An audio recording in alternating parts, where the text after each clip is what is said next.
goes. But we should start with the prayer, I think.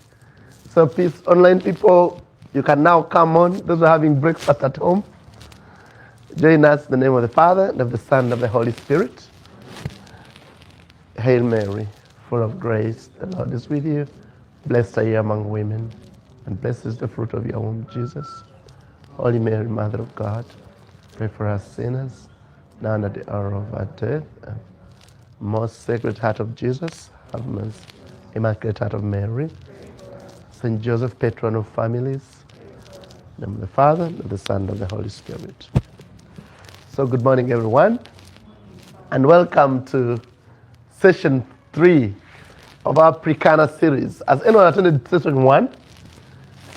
The first session? This 3 or 2? 3. Did someone attend number 1? What was it about generally? Dating.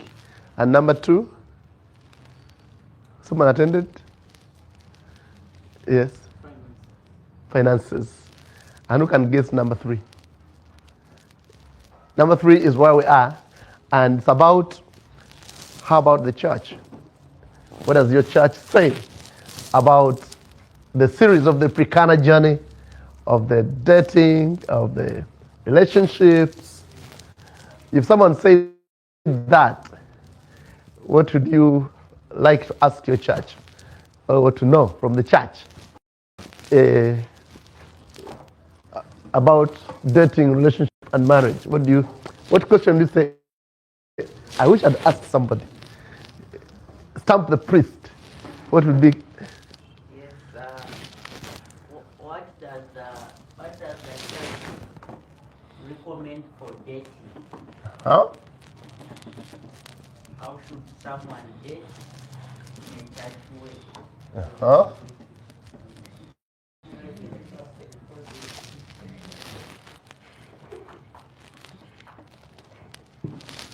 One about, instead of us, what the church say, you can say what I want the church to say. Yes. You can also tell me, I can't tell them what the youth want to say, to know. Yes. Someone else? Yes. What's a valid marriage?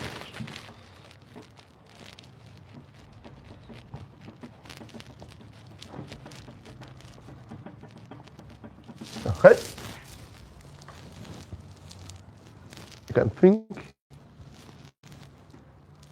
And on that valid marriage, Mm-hmm. we often get confused by Matthew 19, especially our separated brethren, where it says divorce can only be accepted if there is infidelity. Yes.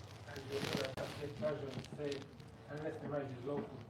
So in that regard, we could probably cover number 2 and 3 together. About divorce. Yes. Okay. Especially in light of that scripture. Yes. Inclusive of, if possible, 1 Corinthians 7. 1 Corinthians 7. If you have a better one, you better provide it already. Anything apart from this one could do better. All right? Okay, thank you. So the thing about 1 Corinthians 7 is where St. Paul speaks about in case one is in a marriage, it says you should never divorce, but you should separate. You can separate with hope that you will return to this marriage, Yes. or don't remarry. Yeah. But That's why they're here to know.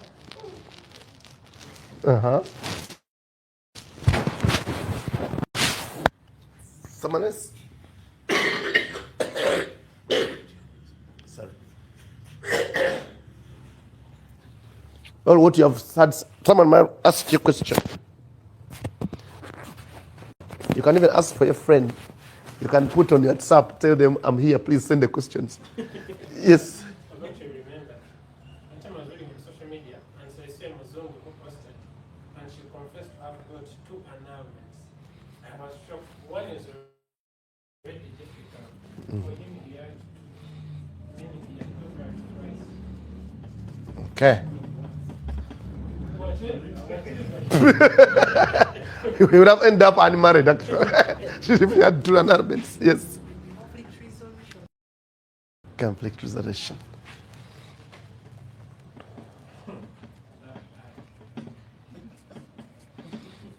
Conflict resolution.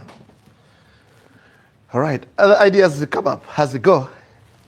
And I want to, thank you for, first of all, for coming. And those who are online for attending this series. It's an interesting set. And no, life is full of surprises. And you have to learn to live with surprises. Yes? Whatever is not to last, you can keep. Someone write, I need a secretary because I'm going to rub off this. Take the note or snap it and share it. Or the recorder can record. Yes. Can you retrieve it afterwards? Yes. If it goes on YouTube. They say that when we are getting married, the husband is the one who confers the sacrament on the wife, and the wife on the husband. Like that's the attestation. Like, what does that mean? Like, I don't understand how it works. Canonical form, we call that. The canonical form.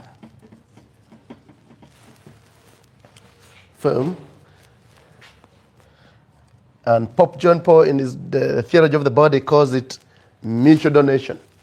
Mutual self-giving. It's a mutual gift. I give myself to you, you give yourself to me. All right, it's a mouthful. And it's good. It kind of points to something that I wanted to take because it's a big challenge. The church says a whole lot about relationships and marriage, but I always wanted to get a beginning point, to see if we can meet somewhere halfway. Has someone taken note of these questions? Please take note of them because I'm going to put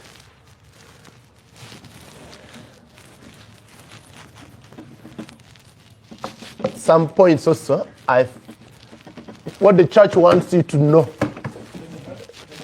Okay, if you can.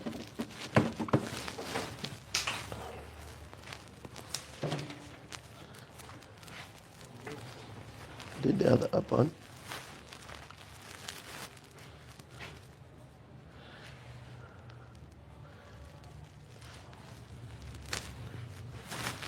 I want us to begin a journey with meaning of marriage,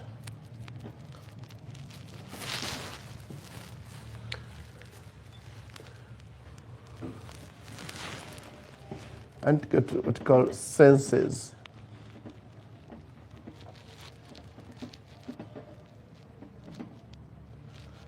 Of marriage. The church way has three senses. It's a human union, it's a canonical or legal union, but it's also a spiritual union.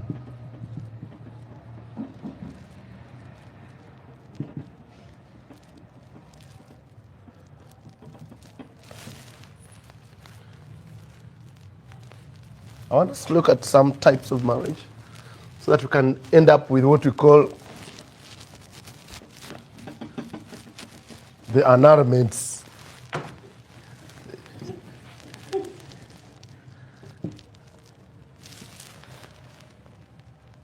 And go to types. Of course, all of them you have said them. In the church sense, we've got what we call traditional marriage or culture. There's the civil, and then, of course, the religious. And for our case, we are looking at the Catholic, but you know there's Hindu, there's Muslim. And for us, in religious, is where we find what we call mixed marriage.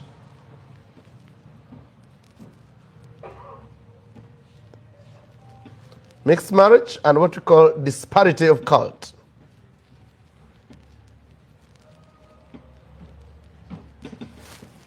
That's a form of our Catholic marriage. Of course, finally, we want us to look at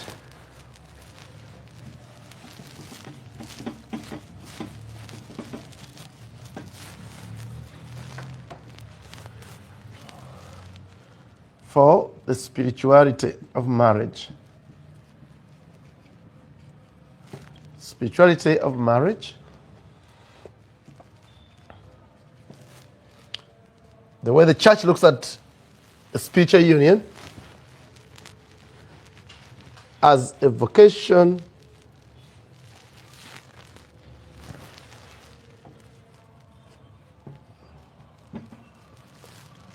to holiness and service,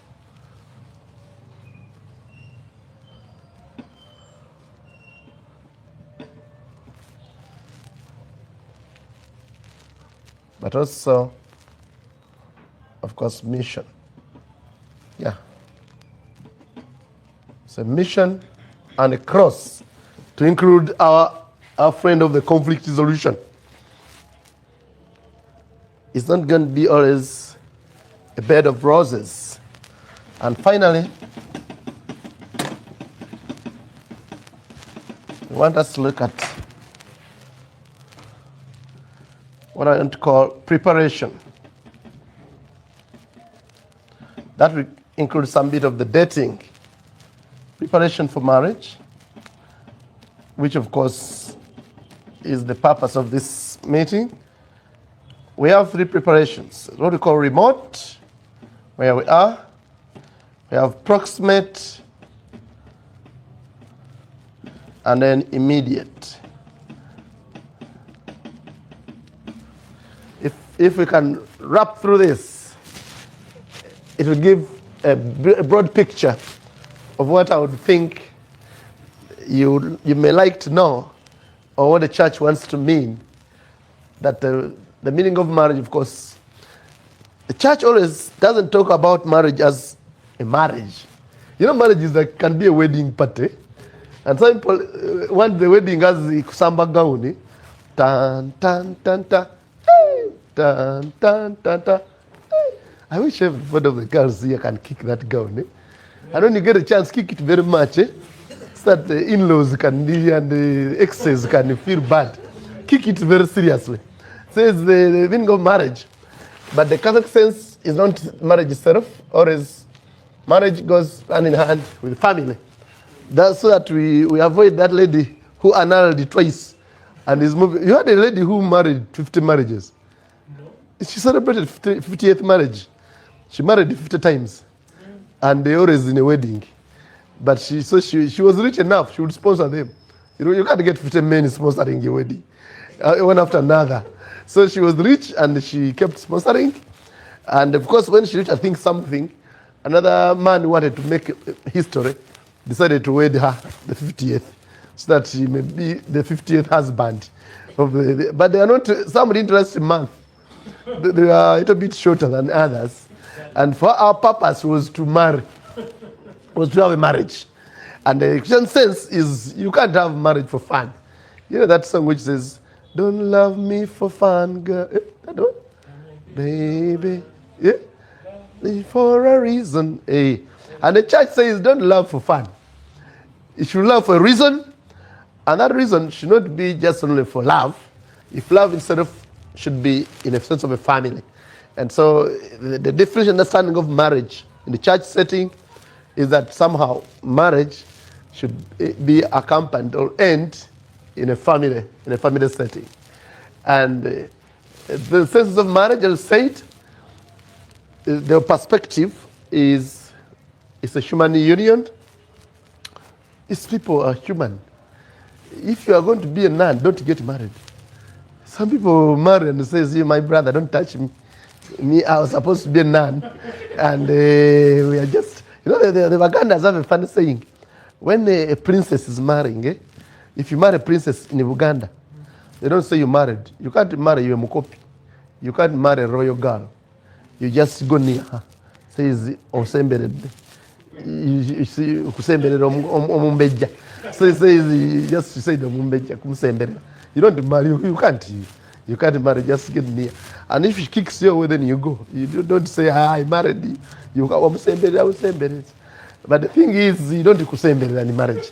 A sense is the real human, someone you really feel, have feelings for, you really feel that's the right person, humanly, before even spiritually. It's a human relationship.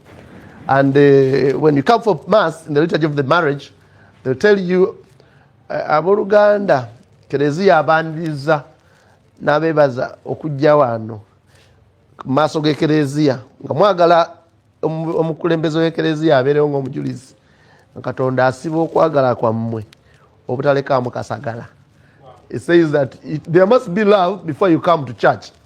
You can't come to church to buy love or to pray for love. You should have the love before you come here. If you don't, and we are going to ask you, do you love her or do you love him? And we are always looking at the way expression of the face. Sometimes as you say, I do, and says, I do. Sometimes the things you people put on display, the gowns, they have problems. They can overtie you, and you're, I do. You're like, you're going to jump.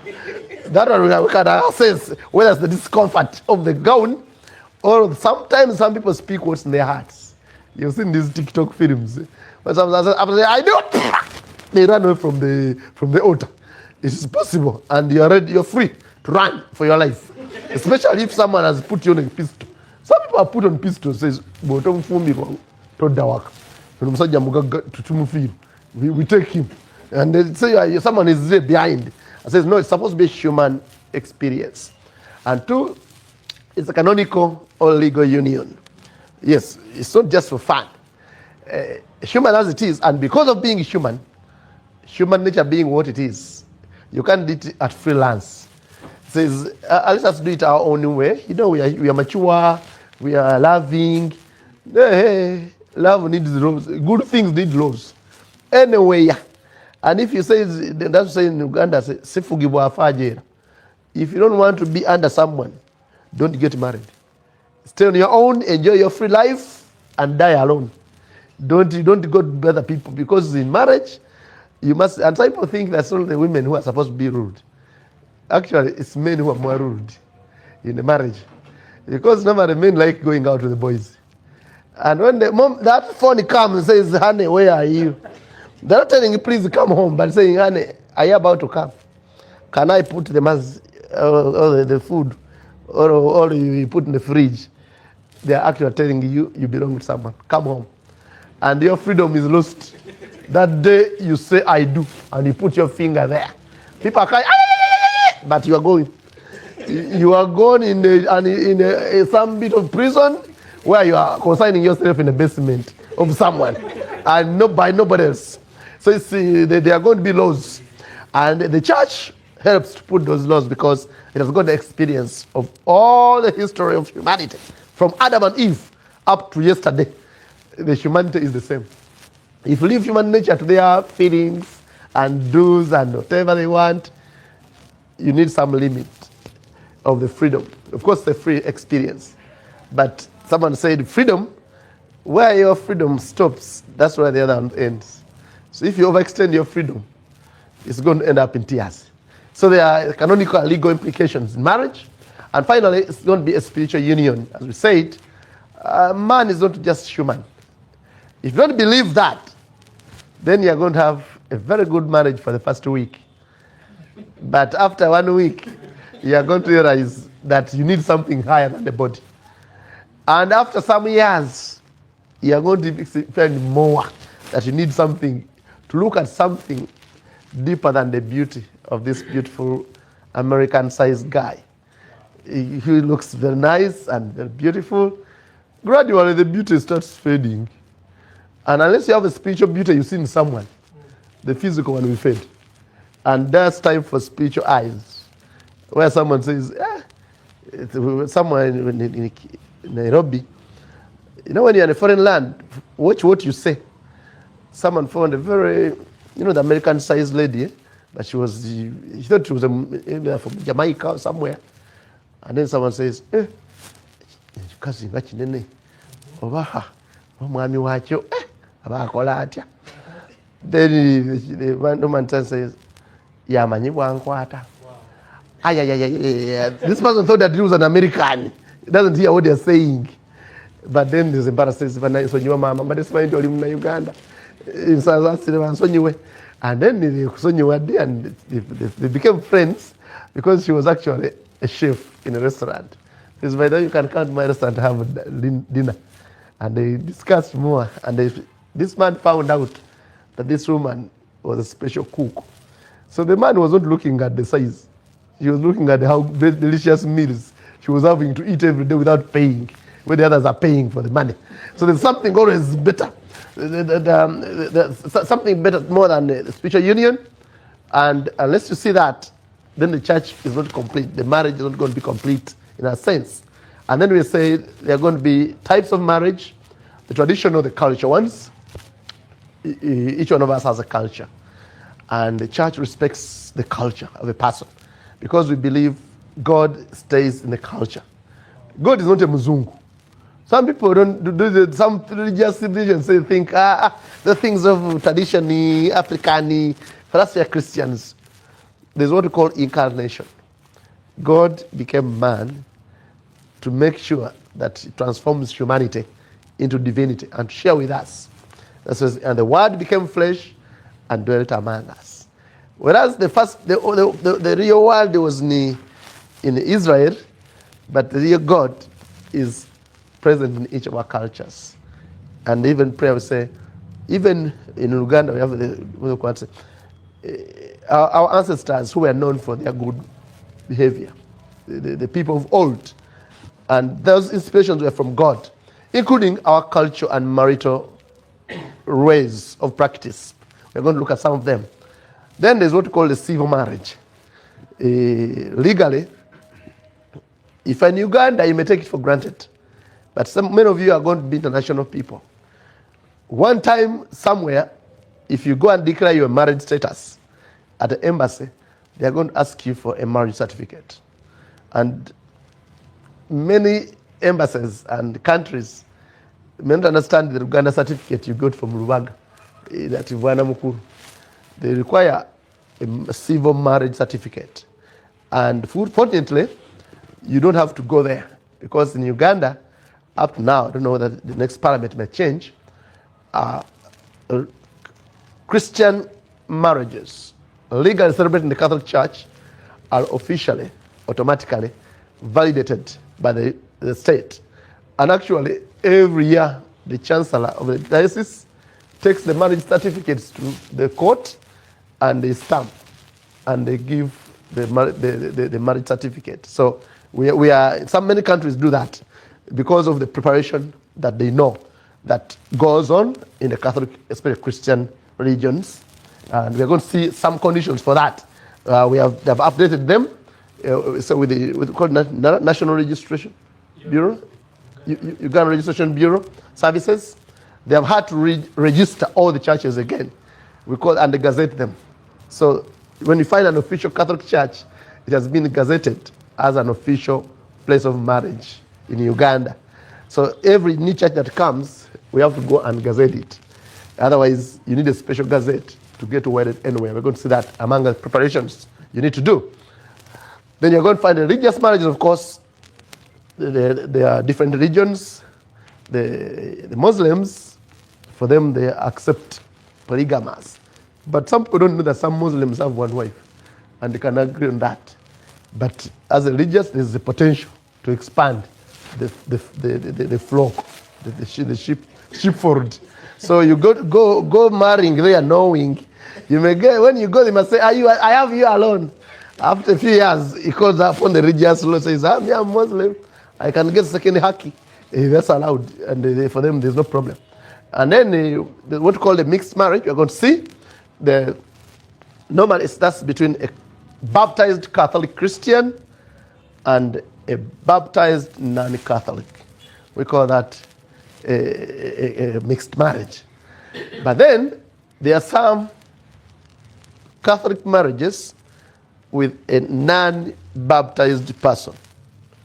Those also take place. And we call them marriages of disparity of cult.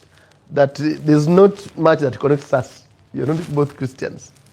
There's a middle way between there of marriages between a baptized Catholic and a Christian who doesn't believe in the sacrament. There's some Christian denominations which don't believe in the marriage as a sacrament. For them, they say, you come for the party. We contract each other, and we can go until God does something. After some time, they can even say, no, for me, I'm tired of you. I'm going to go to second one. Even after 20 years, they can say, God has told me I get another sister. You can now go. You're free, I release you. And so the church is saying we can't let our son or daughter go in that kind of relationship. It's not even allowed in the disparity of cult, especially here in our diocese. So that depends on different places. We're going to see why it's possible. And it comes back to this and the legal part, that it's a human right for someone to get married. And to marry to whom they want. It's somebody's heart. It's not about the family and the religion. No. The original thing is what you want. But like little children, children don't know the difference between what they need and what they want. You know that. Sometimes when you're inexperienced, you may think that the best thing you need is fire. And the father says, your child, children, all the children like candles. You know that. When I'm baptizing, I tell people, don't give the child the candle. It says, the kid is crying. But then you are the person who knows how the fire works. And he says, yeah. And child, what was the worst cry? Was the crying go before touching or the after? Because the after one can go with a wound and you're going to end up in a hospital. So church is called the mother. It has seen bands already. So they normally put it and says, my daughter, there, don't go. I know your heart is pumping. The butterflies are flying. But you fly within, eh? Don't fly outside. Because outside there, you are going to come back crying again. Says, I didn't know. Says, now you know. But now the church knows and tells you in advance, says, there, you grace from inside here. You're going to be safe. And then finally, we are going to look at the spirituality of marriage, which says marriage is supposed to be a vocation, an original sense. Vocation for Christian spirituality is something which is beyond you, where someone just calls you. Says, Yesu wanampita nange naitaba, Yesu wanampita nange naitaba, Yesu wanampita nange naitaba, jakagenda kolere mukama. The English one says what?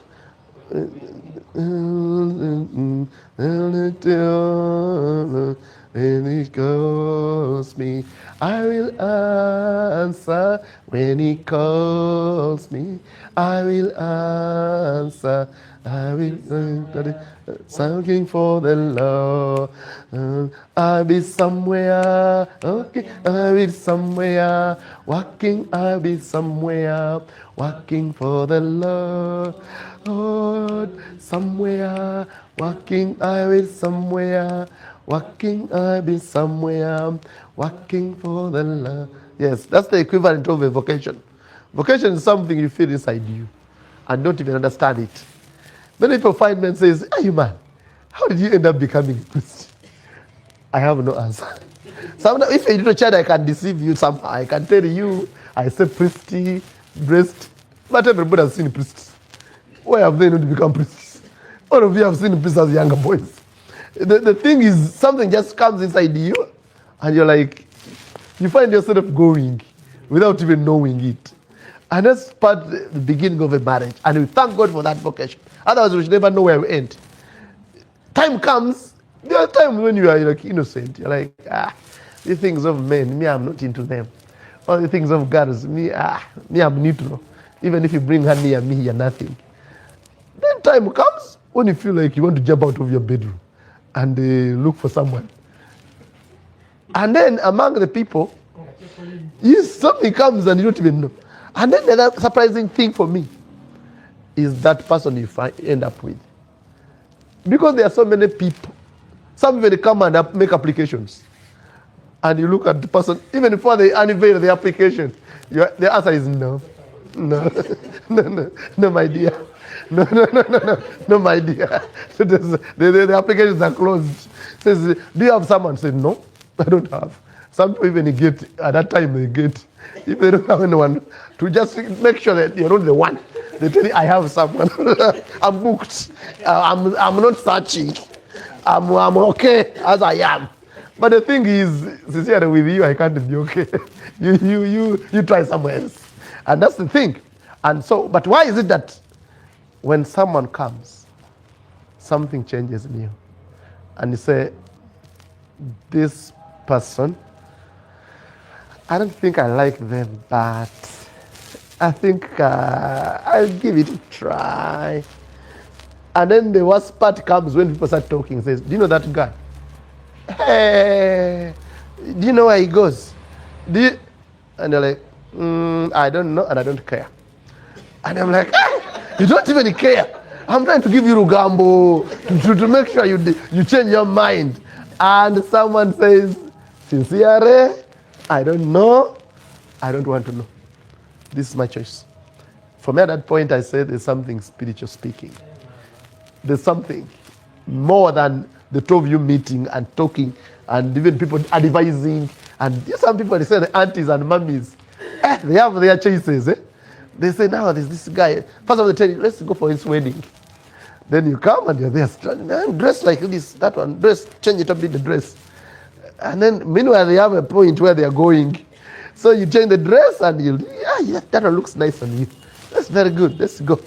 And then you're there, and then as there says, that guy, young man like that normally have good sense.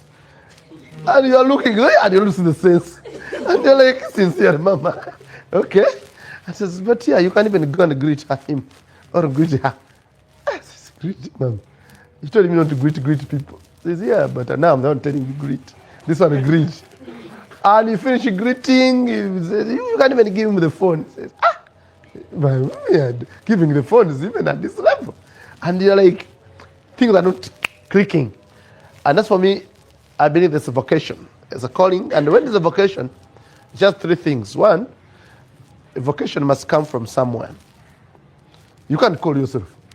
You say you call yourself Joseph Wanji. You can't call yourself at the same time and answer. Someone must call. And when they call, normally there's a sense of anxiety when it's a vocation. Because you're not sure who is calling. You know that sort of Samuel was sleeping and then they say, Samuel, says, here I am because you've called me. And the man says, I'm not calling you. He says, hey, was I dreaming? Then he goes back. And the third time the man says, just say, here I am, Lord, because you have called me. And God talked to him. Sometimes a voice comes and it's a wrong side, you could respond. And some people have dated people and things are not going well. And they have given up. Please don't give up. Sometimes God is calling you another direction. Yes, please leave it. Leave it available. And then sometimes I say, sometimes God makes you meet some wrong people. So when you get the right person, you know who the right people are. Some people, when they get it wrong, says, I knocked a wrong door, I don't want to knock again. I've been knocking. I knocked the first one. The second, now all of them are hurting. I can't even knock anymore. No, you try the next one now. Try this one. And then it's a vocation. There's nobody uncertainty. And some bit of fear and anxiety. And it has to be fulfilled by the one who is calling. And the feeling of unworthiness. When you feel that in the vocation you are very worthy, your marriage material, then there's a problem.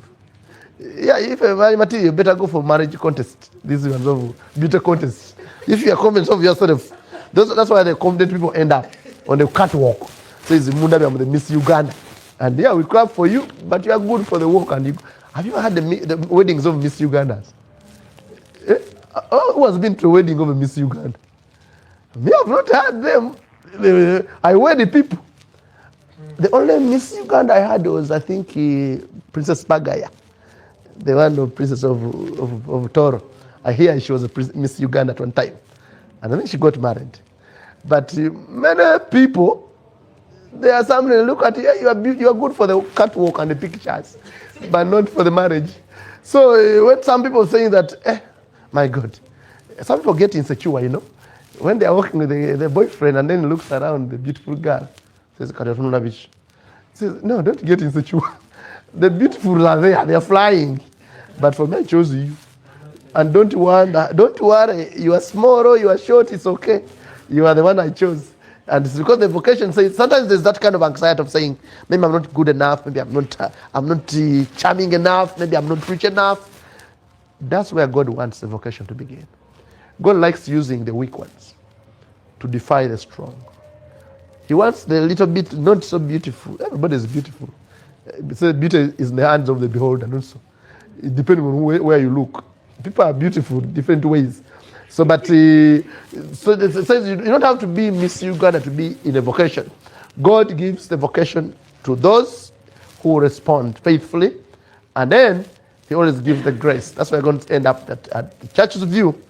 At the end of the day, marriage is the grace of God. To get it, to feel it, but above all to hold it. It's always a grace. And when it's a grace, then you have to remember those words of St. Paul. We are earthen vessels carrying a very precious grace. If you know you're earthen, then you don't walk anyhow. You can't get a grace and you're carrying a ndeku over something, a pot, and then start dancing like anyhow. You can't. Temensingo with a gun on the head, you have to walk and you can't say Temensingo. The way you tell that's where the other goes the other side. So you have to be careful with the vocation. And then there's a mission, which is a mission of vocation of holiness. It's an invitation to be holy. Some people have a very funny attitude.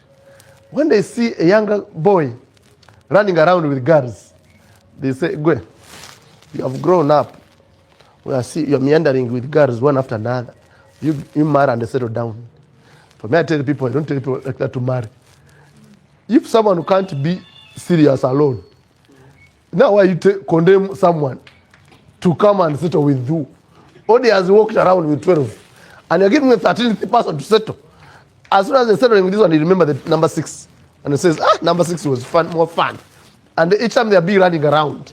That says, if someone who's preparing for marriage, someone who's talking about dating, the funny thing about people is thinking that dating is a time to get spoiled tickle.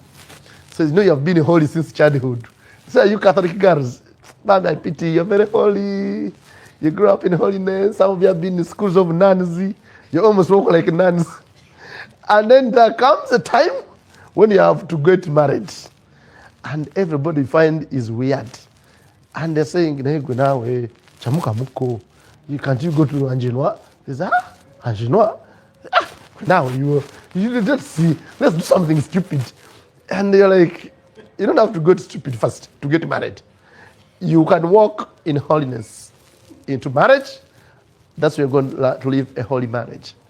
I was with these younger people. Normally, we have what to call pro-life. I don't know that some of you have had pro-life movement. I normally go to give, they have skits. They do teach each other. Then one skit was, I looked at it was very disappointing because it was a debate. And it was like, what was it like? It was like, it's better to have sex before marriage than to be pure. And so of course the proposers were strong. It says better to be pure, and then you go and you give, even your aunt is given a goat when you're married because you have been a virgin. And then the proposer comes and says, "Dear audience, I think as you can see those people, the first one was like, virginity is lack of opportunity. Because if you're ugly, you are going to remain a virgin forever. And 2, if you go to marriage without experience, you can imagine your husband is going to feel very bad because you have an experience. Then the other one raised the hand and said, excuse me, the boys who are here, how many of you would like to marry a bride who has experience of 10 men? The man, you want a lady who has experience of 10 men, so the right experience, 10 boyfriends. I'm coming with it home. All of them said, says, now what was the argument about? Because the argument was like, this woman is experienced, he can do, says, that one should be working at Kampala Road, not in a marriage. So it says the vocation, so vocation to holiness, and we're going to see how it includes, because the biggest question is, then what happens to sex? Is sex the other fruit that we talked about in Genesis, which was in the middle of the garden, and it was what brought problems for Adam and Eve, and then you're going to see something about that too. And then mission, that mission to people, different people. One mission of marriage is mission to your partner. Your first responsibility is your partner. This man who said, he sang a band, I know I can get him to review that song. My woman, my property. Who was that? And everybody dances, my woman, my property. I wanted to slap him. He says, who told you woman is your property? He says, if I wish I had said, I don't know what he meant by property, he said to someone at home. I wish he had said, my woman is my mission, is my business. It's like when you say something be serious, it's not good marketing. And I hope people didn't get that version in their heads. Some people have that feeling, by the way, that a woman is a property. And the way they treat it, by the way, you can see that. And the women don't tolerate that nonsense. Some of you have been told to, the husband is there. The moment you train him to treat you as a property, you're finished. Don't say, you make your statement clear and tell him, my dear, I'm not a property. Can we discuss about this? About what you are thinking? I can give in. I don't give in as a stupid sheep. I give in with my reason and says, okay, your reason today is better, but tomorrow can I win? You give me a chance to win also. Otherwise, if we go like this. So the thing is a mission to each other, and the mission is there in 1 Corinthians, it's Ephesians 5, the mission of the marriage. Is what do we see? Ephesians chapter 5. You begin from 20 to the rest, where St. Paul says, the husband is the head of the what? Family. And the wife, the women should obey your what? Your husbands. Some people end there. And they like to hear that phrase very much. Says, Father, say it again. Women, be obedient to your husbands. No, this says in Christ. If obedience is not in Christ, don't do it. That will be stupidity. The obedience about in Christ. And it says, just as Christ gave himself for the church, his life for the church, so should husbands do. If you're that kind of head who can give the last drop for your wife, then you're the head. Put your head there. They cut it before. The wife says, that kind of a man. Some men, if you want to go to say, you don't mess with a man, his wife. Even if he's small, he can come for you. You can beat him until you die. That's your sense of a head. It says, over my dead body. But as long as I'm here, and it's a sacrificial feeling. And I had a professor in Rome. She told me this. He told me, Father, give me a man who loves me like Christ. I'm going to wash his feet.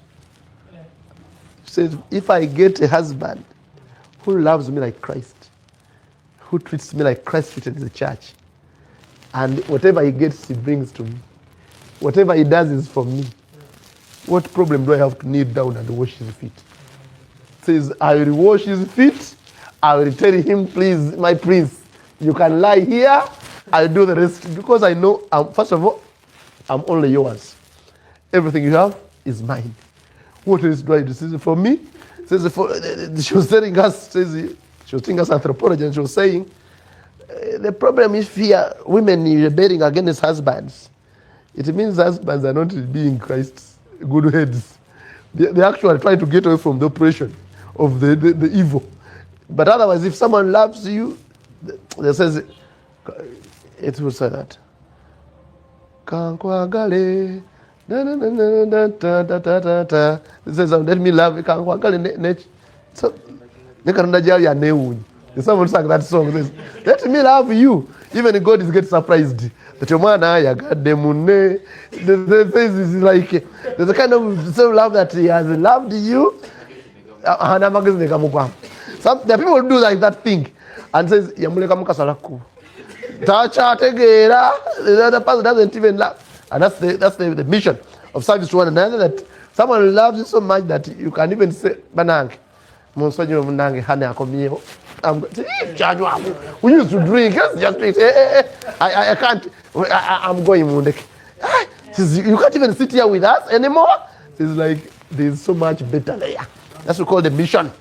And then it's a mission of service to the neighbor and the children.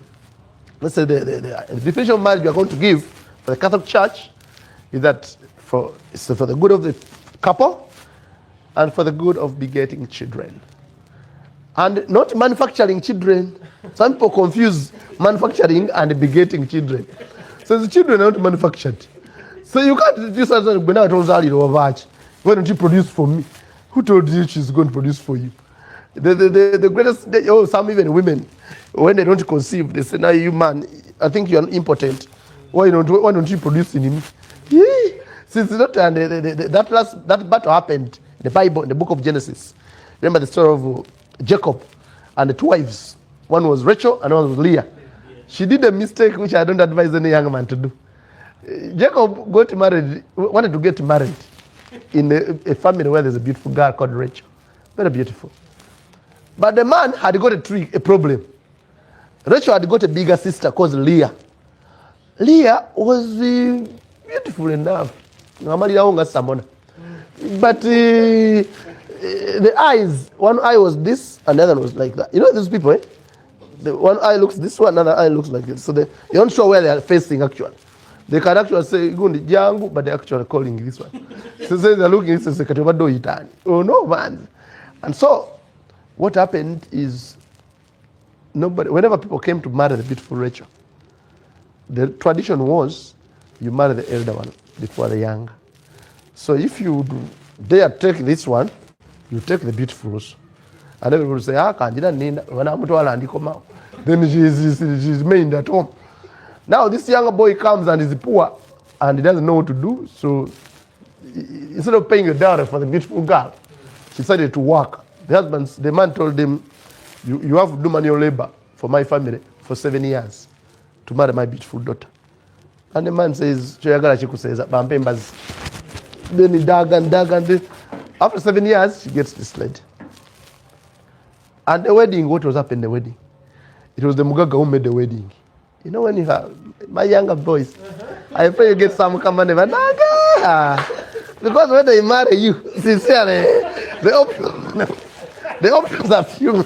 You have very little choices. They may love you, but when they marry you, things are not very good. So the man who was married, like technically, and the rich man named Gaga made a party. And by the way, that's why you don't wed at night. Because that night, they brought all the sisters and their cousins, all veiled, as they were gores. They danced in the night. And of course, they are drunk. Eh? You know, when men drink, the eyesight disappears, and also sometimes the brain also disappears halfway.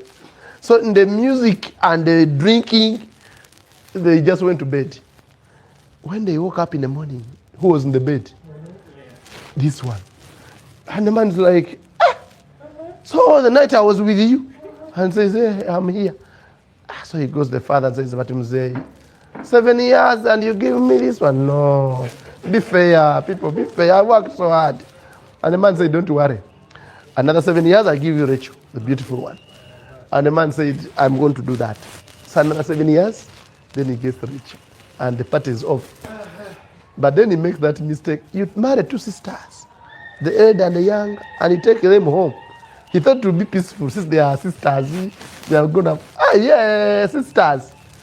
By the way, that's why in Uganda, when you get married in our cultures, they don't allow you to go with your big sister, younger big sister. They tell you take a little one, make a small one, and when she finishes P7, they take her away. They give you another one. They don't say, this is my follower. We are buddies. Buddies in marriage, there are no buddies in marriage. You take one and that's enough. Otherwise, the problems can be created. But these ones were legally married. And what happened is, the one of this, God blessed with a very fertile womb. First year, one baby. Second year, third year. You know, people are like, they haven't many babies as the years in marriage. They're like, so now we are finishing them. That's very good, by the way. Then it's very good. First of all, you recycle the clothes, the beds. After this one, but you don't waste the clothes. When this one is coming, the other one is coming. When the other one, then you finish. So Leah did that, and after that, Rachel comes, and the other one has 4. Rachel has none. And what did she say?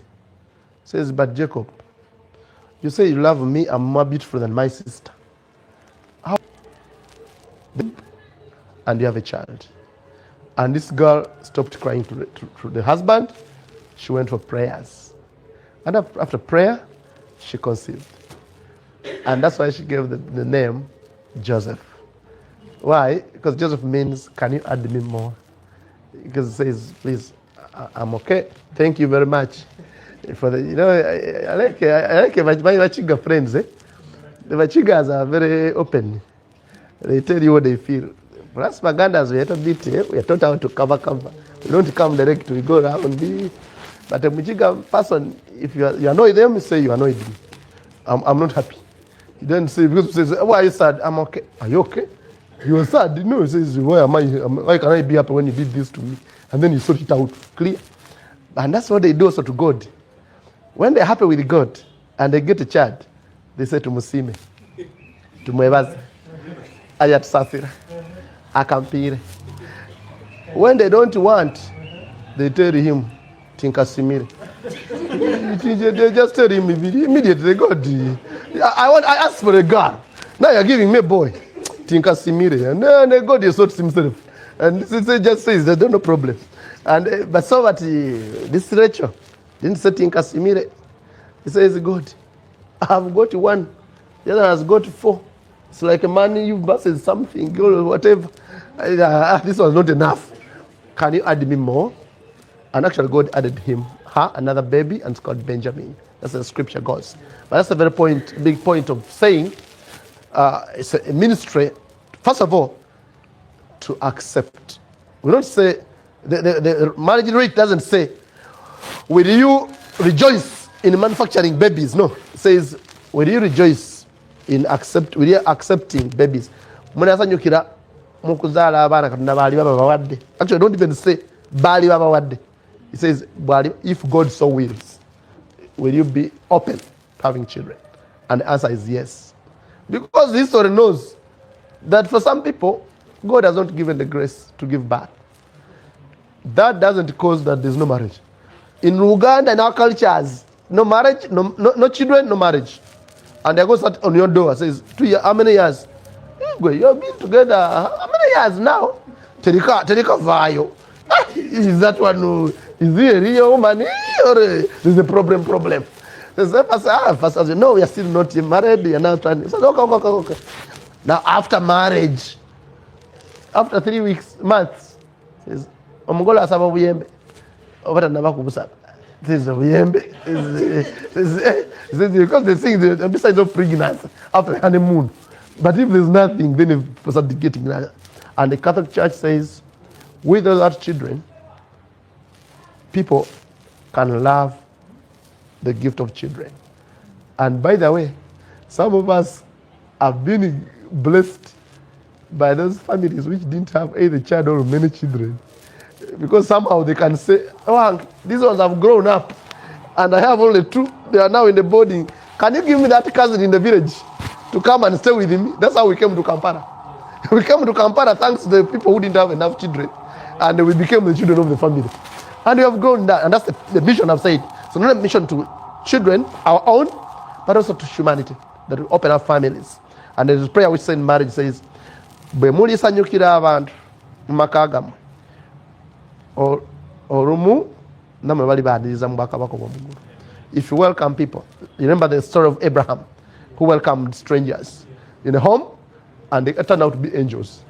And the angel said at the end of the welcome, says, what's the problem in this home? There's no child. Next year, you're going to have a baby.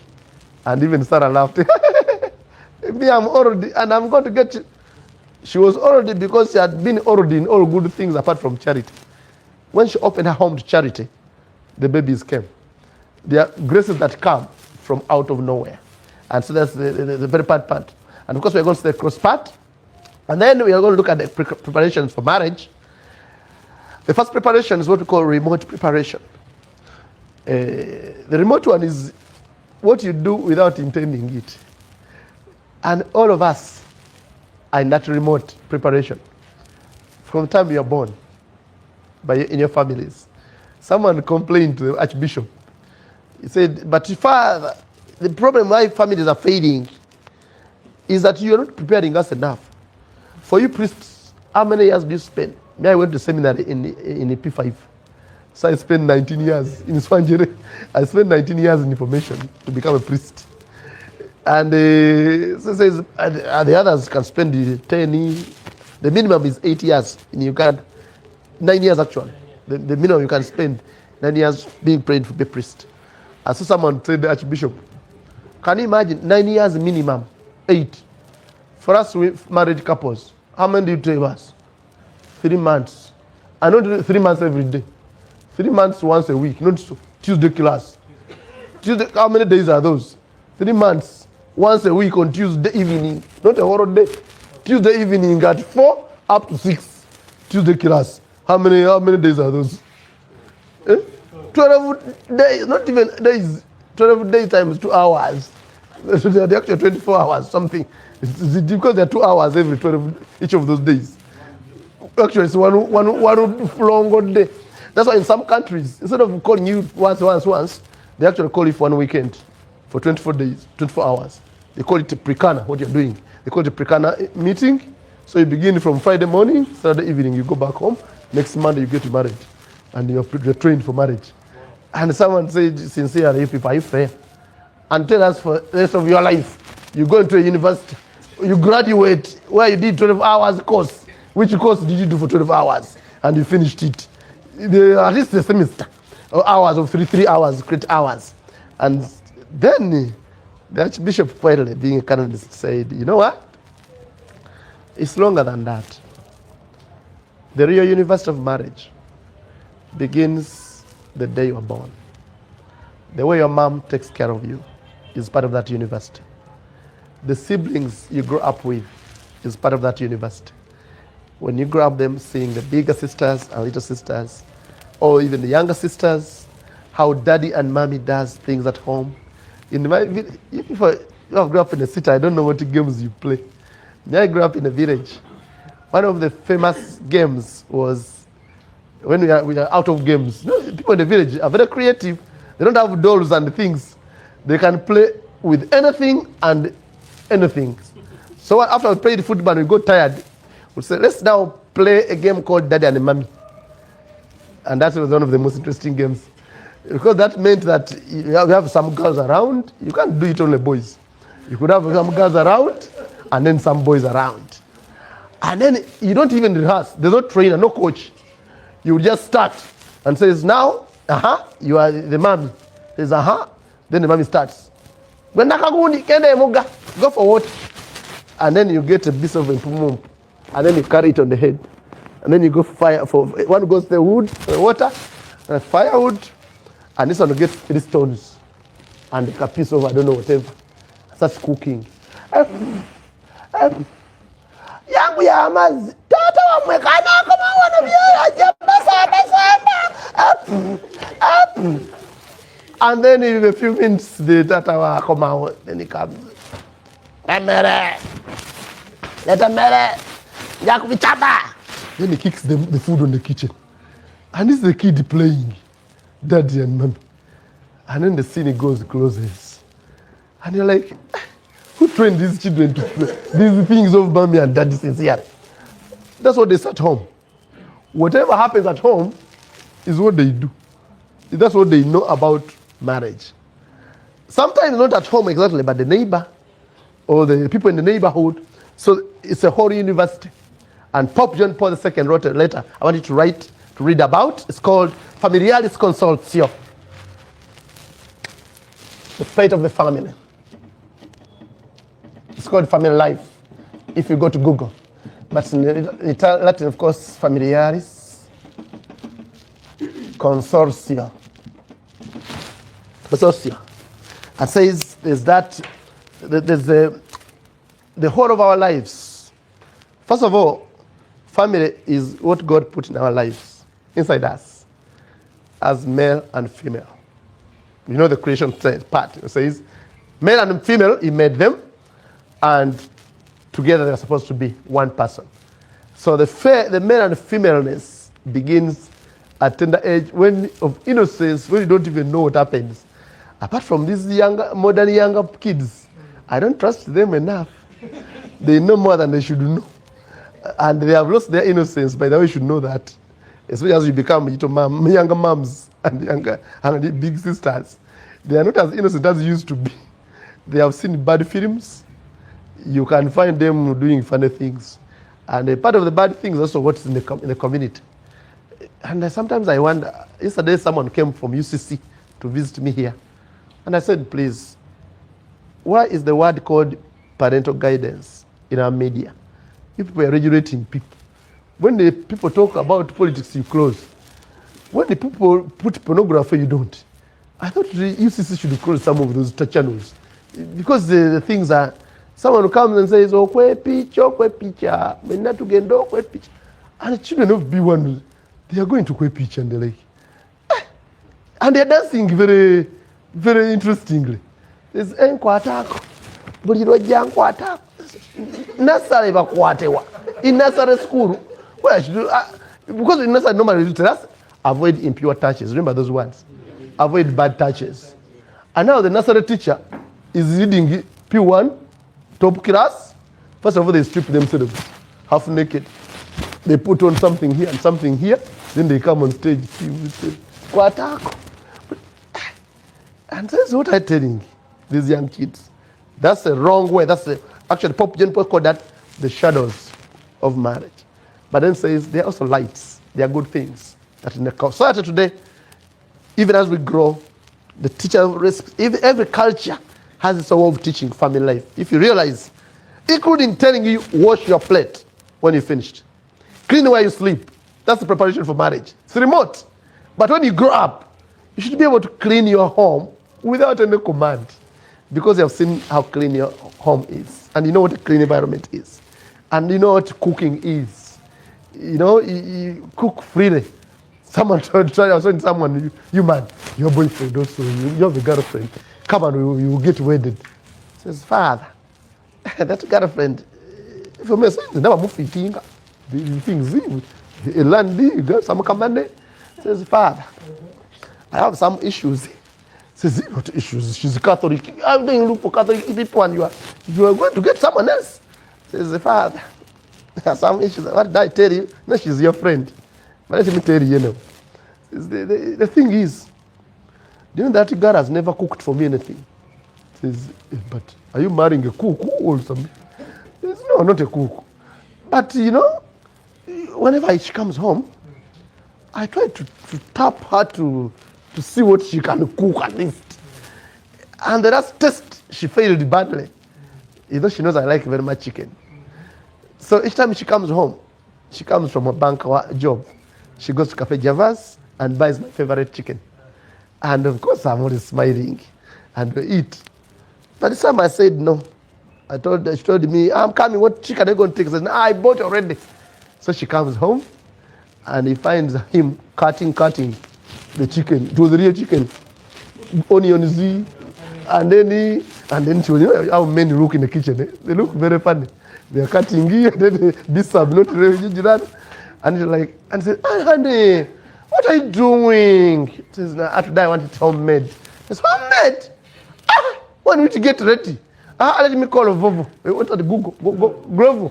Let me call a Glovo. Hello, Glovo. Go to Cafe Javas and bring it. They must say, no, don't call honey because it's about. No, put in the fridge. You eat it tomorrow. And the man said, my last test is for you do so. Because I tried to make sure I'm not going to cook. She even refused me.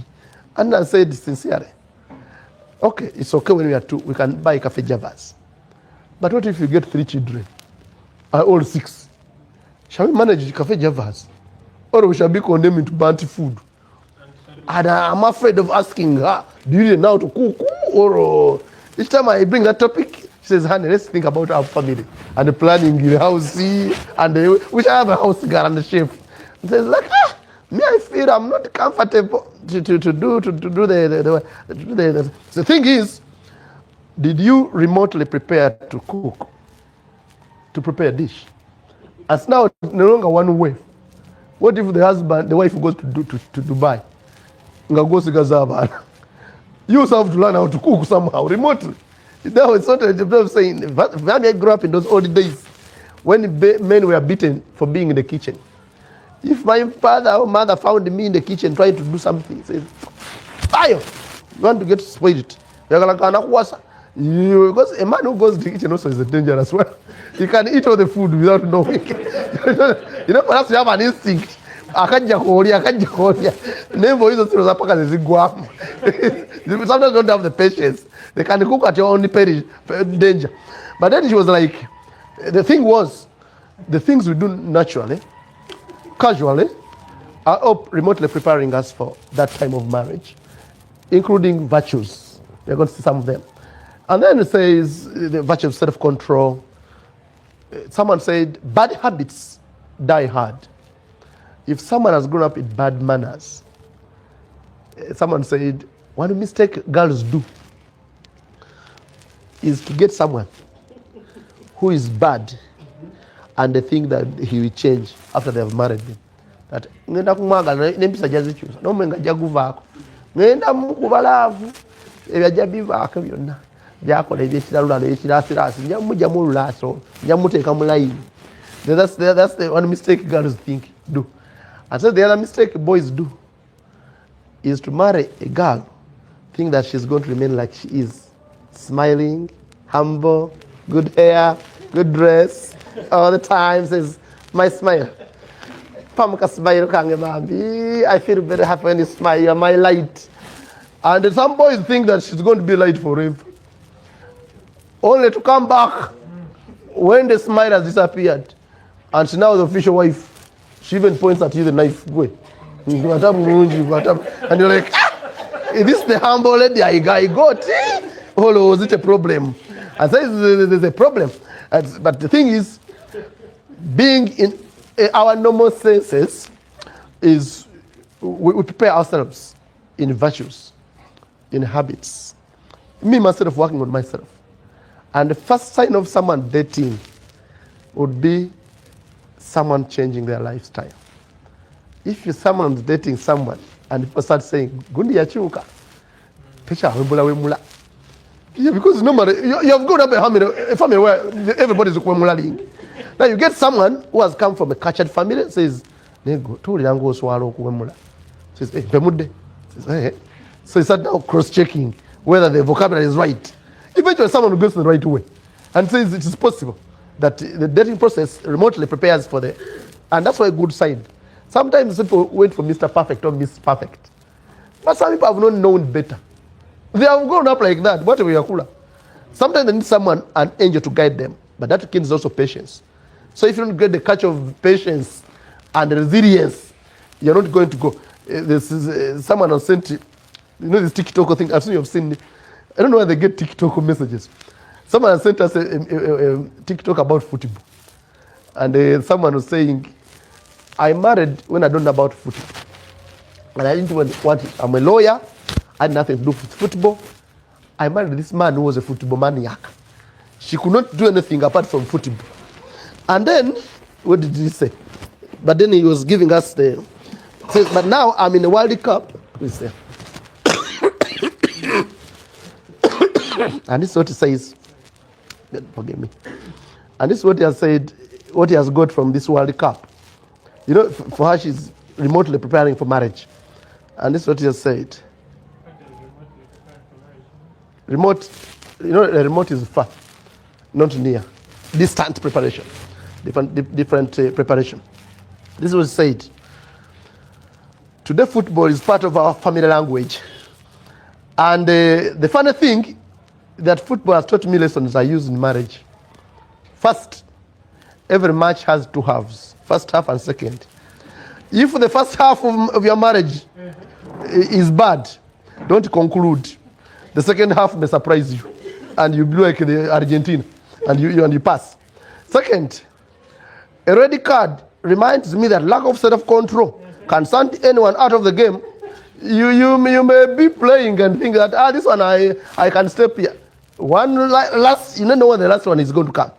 One last mistake can kill someone out of the game. The other one says, an offside teaches me that moving before the right time can cast a beautiful goal. So timing matters. So for him, it's like, you have time. When you're going to ask for something, you know when to time. He says, Anna, let's go for marriage. When things are bad and you're asking for marriage and introduction, you time right. And he says, penalties remind me that one careless mistake can become very expensive. You can just say, you slash the wrong way, and the thing doesn't come back. And says, a penalty, take a word. Then says, VAR teaches me not to judge every situation too quickly. Sometimes you need a second look before reaching a conclusion. That's how she sees football. And the other one, it says, the captain cannot win alone. A family succeeds when everyone plays their part. And it says, the coach cannot enter the pitch to score. Parents can advise, but children must eventually make good decisions for themselves. So you can't be a coach player. And nobody's going to allow in the coach. It says, even the best strikers sometimes miss chances, like Mbappe. He says, Mbappe, they give a papa. Is Mbappe, you have let us down. Yes, even the Mbappes can make. So failure is not the end of the game. And finally it says, a team that keeps passing the ball achieves more than players who want to all the glory all the time. Sometimes you have to let someone win. The goal is like a goal for everybody. But if you want to be the goal scorer, every time you're Ronaldo, you end up with nothing. You Ronaldo and you get with nothing. And finally it says, injury time has taught me never to give up. Some of life's biggest miracles happen in the extra minutes, when you have almost given up. This is what this man, let me share it with you on our night's channel. Maybe you can get more lessons from, you can even make your own lessons. And I was like, okay, people were watching football and this one was watching marriage. That's the remote preparation. So for they are looking at, they don't call this what we call proximate preparation. Proximate is near, approximate, near. When they're about to enter marriage, what do? You do things like we're doing now. You go to places where people who intend to marry are. Don't go to clubs, this thing, Bamusanga Mubara, Namugenda Mubara, Mubara. Some people go to wrong places for the right reasons. Says why? Hey,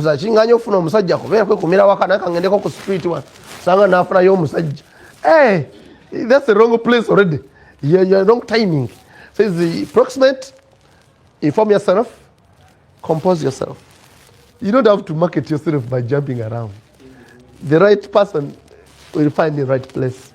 I don't know how many people have been found here in this compound when they are praying around the rosary, the grottos. Remember, they come and the surprise, Father, you're going to wed me. He says, okay. But why did you choose me? He says, we're there at Yes Center. We had come for prayers. And this girl was just there. And my heart was like, I wish Father says, share the sign of peace. There are these times when you say, share the sign of peace, but don't touch each other. And there's a person who said, for me, the only reason I came to church, I was talking with this girl, but they told me she's too Catholic. And so the only thing I had to do was to make sure I come for the morning mass every day, and I make sure I sit next to her. And when I found someone there, I would make all the tricks to make sure They extend and then, but he did it for 3 years. Now they are married for 16 years. But he sat next to her for 3 years, and he was a Protestant. He was not a Catholic. But ended up, he's now a Sava Christ. He ended up converting because of this girl he loved so much. And says like, the approximate thing he did was now, well, the time for Kurumba. Says now it's time. It's time for marriage now. You man up. And say, ngenda chimugamba. Yeah.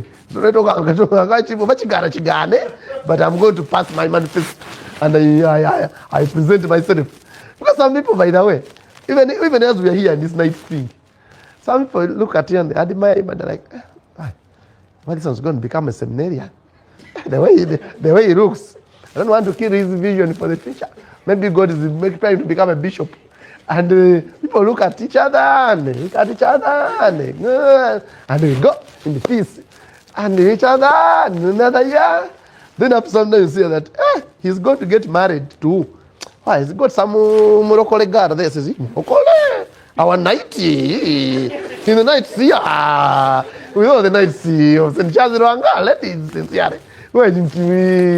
But the proximate kind of disappeared. And some people's proximate becomes too prolonged. Of course, sometimes we are informed by frustration, as I said, from our remote experiences and preparation. But then, that's why we say we bring that proximate preparation with prayer also. If you believe that God is calling you for a marriage, someone said, if God brings you to it, he'll bring you through it. Trust that. Sometimes it may be shaky. Sometimes it may be bad. And sometimes things may not be very good. But when God brings you to it, with all our woundedness, God can heal. By the way, marriage or love can heal. Do you know that? Yes, some of us we get wounded by people, wrong people, by people, their backgrounds, and you feel like, it's a marriage. No. But sometimes when you find someone who loves you truly, there's someone I'm going to wed next month. He got 2 exes. And he came and told me, Father, these are enough. I'm going to die with my children. See, then there was a makaza of a friend. Some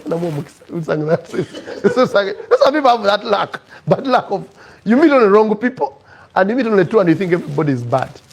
So he had closed, says, Father, I'm trying to be, I'm not perfect, but I try to provide, I try to do everything men need to do. But for me, the women I get, they disappear. Then I'm like, I pray, I don't know how wounded you are, but I pray for you that God will find you someone. And then he was working, he says, no, these things are women, no way. But he was working in his workplace, and he gets this young lady, who is a very good accountant. And she didn't even propose to him. She did accounting. She would work from morning up late at midnight. And then Thompson says, but would you go home? Says, me at home I have nothing to do. I better do work here because this business must grow. The way she was working was like, it was her business. So gradually, thoughts began developing in him because the other women stole from his business and they ran away. Now there is a girl who is overworking herself for a business which is not even hers. The rest is history because I'm going to wed them next week. In 2 weeks, I'm going to wed them. And then, but before I wedding them, I said, but you had promised me that you are wounded. Says, Father, I wish I had made this one first. I would have had now 7 children already. Because this one is the person I wanted. She's clean, she's punctual, she understands me. Whether I sleep outside or what, she calls me and says, honey, where are you? Says, now I'm on this business in the road. Says, may God protect you. Meet tomorrow morning. And I come. Father, this is an angel God sent to me. I don't even want, I says, in the past I used to go late in the night because I had problems at home. Because now I say, you 7, you're going home at 7. He says, Father, I don't want to miss supper. He says, supper? He says, supper? He used to be the commando boys, eh? The commando, get something. Says, I don't want to miss the supper because she's waiting for me. Sango tuzitubuguma tuli wali. Ebyokulya bye bitayagala bisavusavu greens, and someone just, she says, Father, I'm going to wed. He's wedding her in 3 months after proposing. I thought that was too short. But says, Father, I've known pain for the last years. I don't know more experience. 3 months are enough for me to know the person who is right. And says, it's approximate. We shall end with the immediate preparation when people are ready now. When you've done, will you marry me? And someone gives the ring.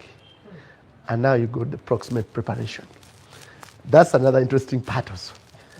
It's like things start flying from out of the head. You can, someone can knock you without knowing. They are walking, but they are on the wedding day. They but they are going around. Church says, as you jump around the gowns and the venues, you come around. Let's prepare. That's why we don't have the Tuesday classes. We make sure. Someone told me, Father, I'm very busy. I'm the head of Coca-Cola Uganda. Can I come just 2 days? I'm like, not in the church. Tell your bosses you are going to get married. And says, Father, because the wife was a lawyer working in Zambia. He was Coca-Cola around Uganda marketing manager. I said, you people, you need more preparation. Because you're all flying birds everywhere. You are on the internet, you're on WhatsApp, you need to know each other. Some people don't want that part. And they always get surprised. These long distance relationships, email, WhatsApp relationships, people are different on DP than they are in your life. If you get these filters, you can wake up, you get the real person and you walk away. You are the one who has been calling me on DP. I'm not yet ready for marriage. Can I wait a little bit? But this proximate time is time for getting together. Including for me, I said people, I also like some fights. When I come and say, what's the worst fight you have ever had? I tell you, Father, fighting over what? Too much, we are fighting. For us, what she wants is what I want. I'm like, you are sure? What she wants is what you want. Yeah, you wait. I want to hear the fight. What's the worst fight you have had? I want a point which says, Father, I'm Mazi. Sergeant Chibudeko, Nimbaka Zamu, I like that point. So when it becomes that point, that's a real person now. You have met the real person you're going to marry. There's nobody but you are going to have a smiling angel, smile whatever all the time. Nothing. You must look for that tough day when it says Vamas, and you have now to run. Don't say Kale Samba.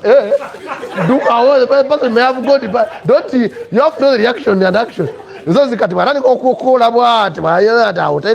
Wait or give him a space or give us some time to calm down. We shall talk back tomorrow. Don't come and say, let's talk now. Says tomorrow, today, hey, you can find me in my body mood. You have had people with domestic violence. Someone gets a saucepan. Now you make such a pan. You make it sorry. I'm sorry. You get out of me. You hug to hug and make a peace. Peace. The immediate preparation has all those parts. And I'm glad, I'm telling him, we are going to be issuing a certificate at the end of this series of Cana. And I'm going to ask the Archdiocese that they start considering them as a tick when you go for marriage preparations. Because this is supposed to be the good time for making real serious decisions. Or not making them. It's a choice. Sometimes people go for marriage for butterflies and even following, everybody has got to marry nights. You're not everybody. You are yourself. There's no rush that you should get married this year, tomorrow, even if 10 years from now. You can wait. There's no rush. And so, but then, one of the saddest moments I had is going through this list of things. We're going to cut off of time. And then someone says, Father, I wish I had some time, I would have pulled out. I don't know, even now you can pull out. His Father, it's too late. She has already paid the dowry. The gown is in the store, the church is planted, and the music is booked. Father, how can I pull out at this moment? I'm like, what? You are going? You have seen the purpose of these preparations is to make inform your decision. But I also want courageous decisions. There's a saint, I pray she dies before me, that I can move her to the case for marriage, for saint. She's a young girl, very Catholic young girl. She dates somebody. This beautiful Mutoro man. You know, Mutoro is there's a way they look a lot, a time. Very, like an American height. And the guy is a typical Mutoro, humble, gentle. You know, the person you want to take home at any moment. And everybody says, already no man. And then the man he goes, says, you know, I'm going to study abroad 3 years. But please, you are the love of my life. When I come, I'm going to marry. And the girl says, prove it. And they put a ring of engagement. And then he goes. 3 years go, you know, when time flies.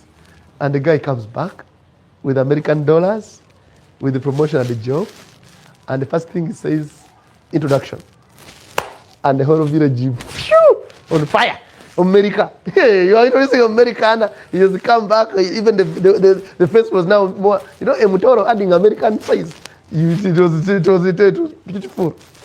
And then, of course, the reason why this man loved her was that they did it for about 3 years. She was at campus.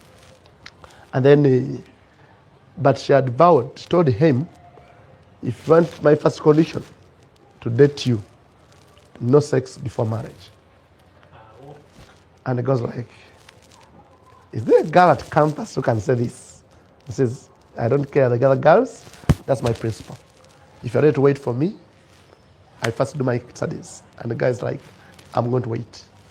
So he was 3 years at campus, then 3 years in America. And then he comes back. There was 6 years of waiting. Now introduction comes, and the wedding is there.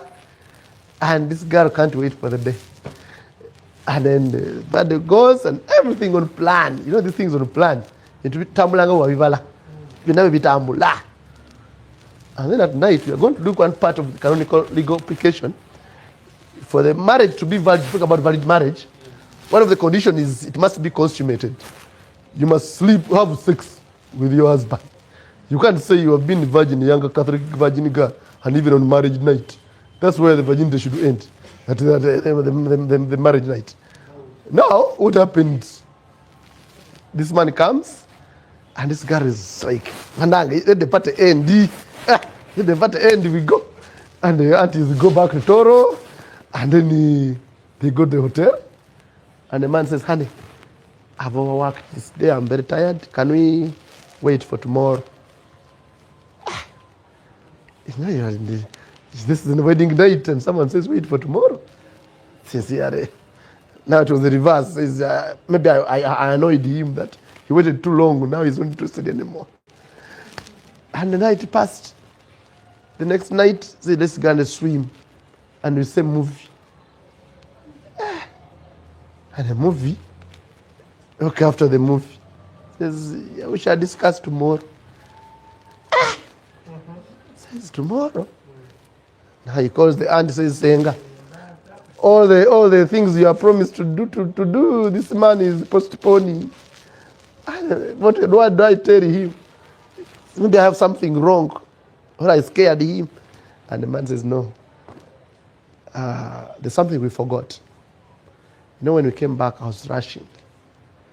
We didn't do an HIV test. Do you know that? And he goes, so you think I was here 3 years messing with men? I mean, it's okay. Let's go tomorrow morning. He says, okay, let's go. And those days, the were not very much, so they had to go to research in Tebe. So they go, they do HIV test, and this girl is even saying, let me disprove him. He thinks I'm a slut here in town. Me, I'm still intact. And then he goes, the next 2 days, the results are going to come out. And the man says, honey, can you go and pick the results? And she's like, willingly. She just runs and goes down. And The doctor says, where's your husband? Are you husband, wife? Says yes. Are you married? Says yes. Are you? Are you together? Are you? The man says, yes, we are married. We are married. Say, you are married. Where's the husband? I can't give the results without him. That's the principle. Then they call the husband. They are saying, no, doctor. I'm busy. You give her the results. Yeah? You mean I give her yours and his and hers? He says, yeah, you give them to her. Then doctor calls, that counseling thing. Says, now, young lady, this is good news, but not very good. Your results are not the same. One is negative, one is positive. And now this girl is like, okay, I think I'm sure of myself. I begin doubting this American, wherever he went. And then he comes and then says, these are your results. And the way you look at the results, they can be negative, but you can say positive somewhere, depending on how you're looking. Because they don't know which one, the one is negative. And hers is negative. And the husband is positive. So now she has 2 results in her hands and a wedding ring. And she doesn't know where to go. Whether to go to home or to run to her home, to her home. She decides to go to auntie and report the case. And the aunt says, hey, did he do it? She says, no, he didn't. Say, don't go. We shall find another way. Don't go back, my daughter. Hey, that man is a hare. How can he eat this man? Then the man stays crying, but then as he's crying, when you love someone and everybody's condemning him, so you start getting feelings. So he's like, I want us to talk. So he says, okay. So she comes and as she's crying and beating everything. How can you? How dare you? This Yazi, why? Oh, now you're winning now. The man says, I've finished crying. I'm sorry. I've loved you. I have loved you. And I will love you always. Whatever has happened is because of my love for you. I left here without knowing my status. I knew your status because you had promised me. But I bid her farewell and we missed. Then says, after 6 months of the birth of the baby, says the baby is dead. It says, what is he dead of? And the girl says, HIV. So the man is in America, but he knows and is not ready to infect the only love of his life. I'm not ready to disappoint her without fulfilling the promise of the marriage. So he says, I've now done it all. And one promise I made to myself is let me die alone. I'm not going to kill you. Now that you've got the ring, I'm very sorry. Please find someone who is going to love you and stay with you. But at least I've satisfied myself. Whatever I promised you, I've given to you. Come and pick whatever you want from my home. I can even leave it to you, everything, and have a start in your life. May God bless you. So they separated. Where do you go? Would you go to your auntie? Would you go back? Where do you go? So she first went to her home for 3 months, crying like he's a widow. And everybody said, in the church, we talked about validity. If someone deceives you, something essential like that, that marriage, we call it null and void. Someone should be able to tell you everything before marriage. That's the approximate preparation. If there's anything you left behind, when someone says, I do, gives you a wedding ring, that's time for you to say, to declare yourself. Says, now we have finished Pandula, all even before, I'm telling the truth. When I was a little girl, I had a problem. I had a baby. She's with Jaja in Canada.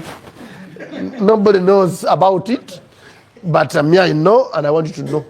My dear, I used to go and take me. The other one can mean Canada. But are you going to take me now as you know me? If the man says, yes, I will, then go.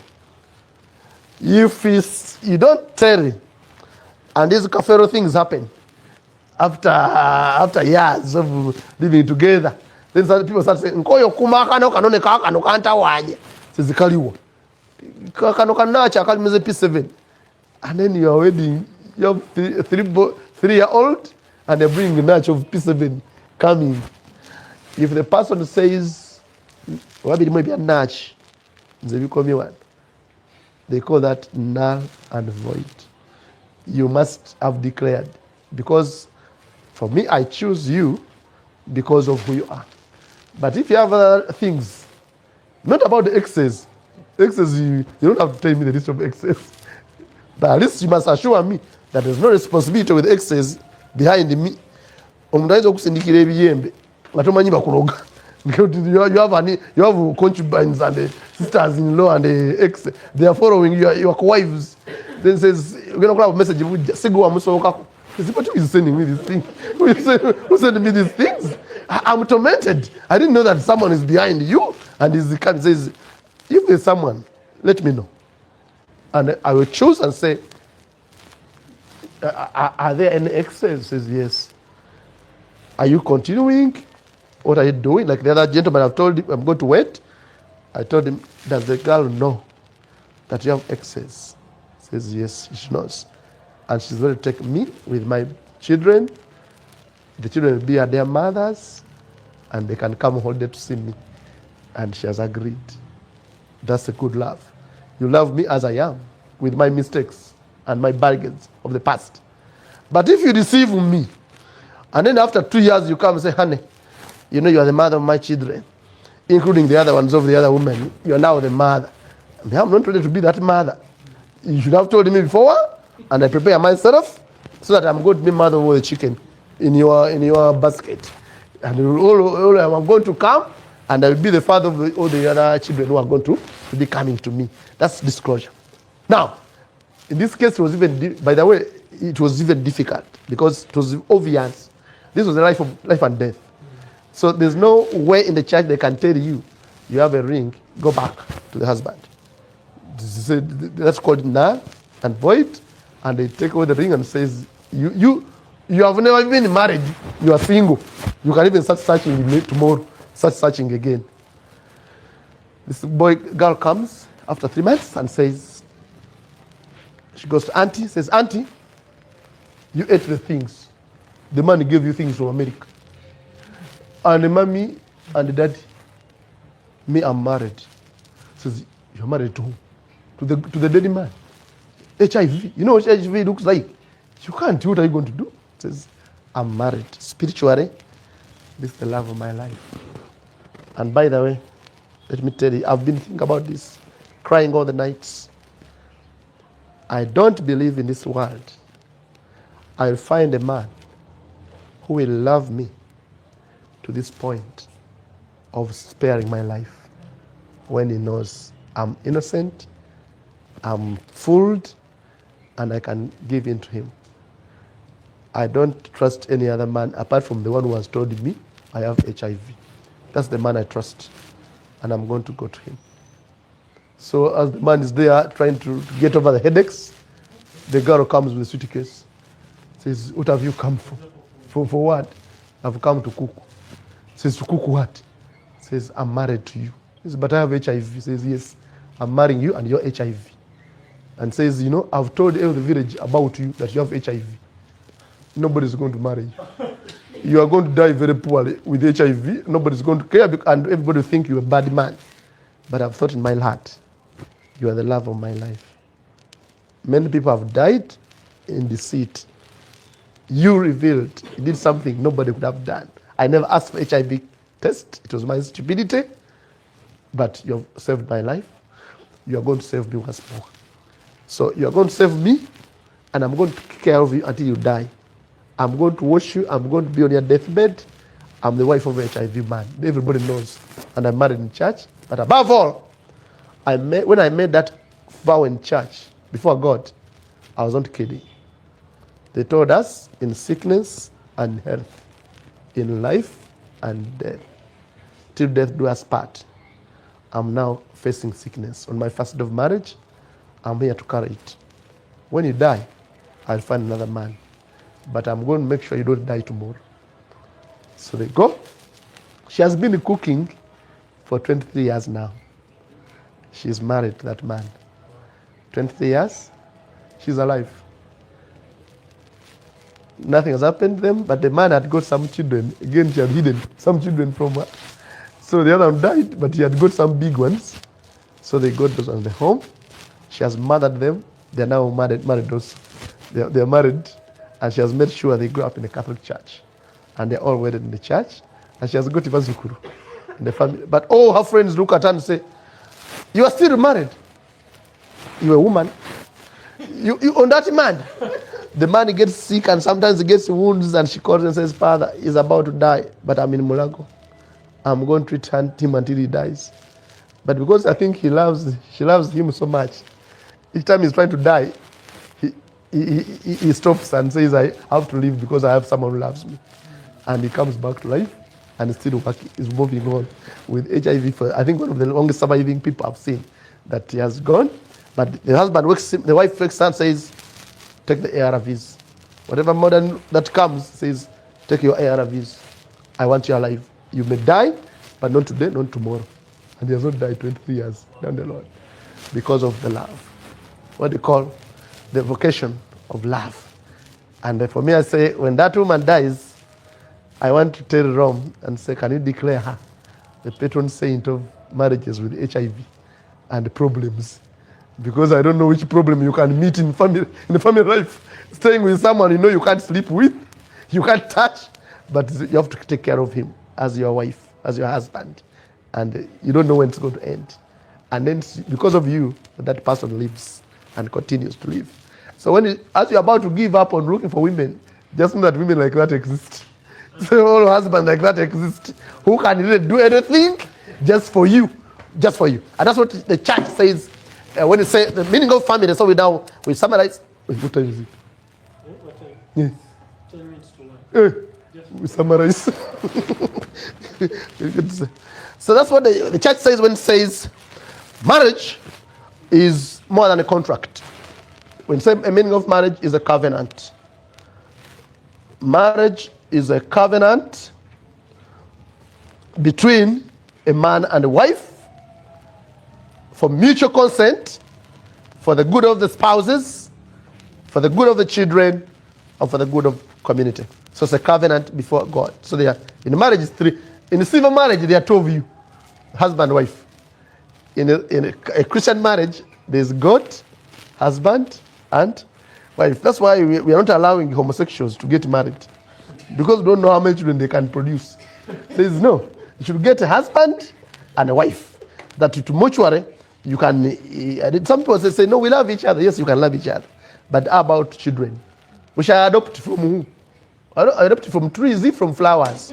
You have to get them. Because the population growth is such that they say if you produce 1 child, that's negative growth. You know that?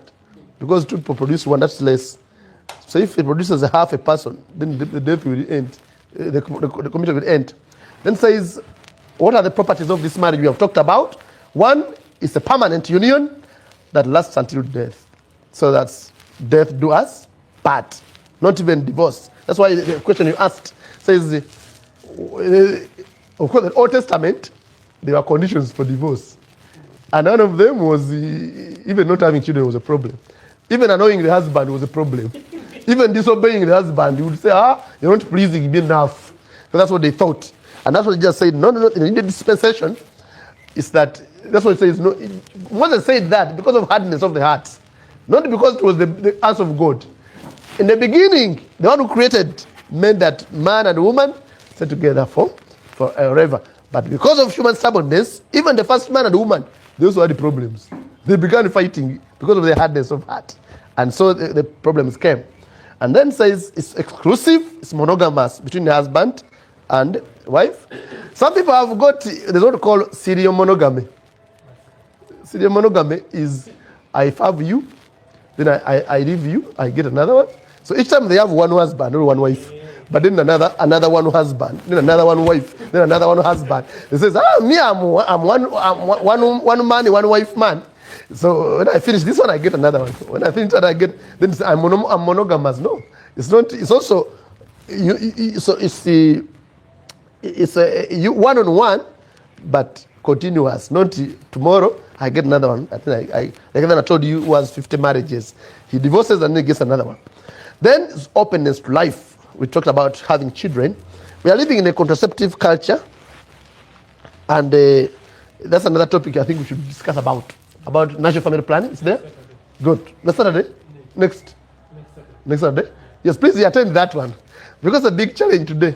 Most people say, Father, how can you stop the children without family planning, the modern ones? Because for the rest of us, says, no.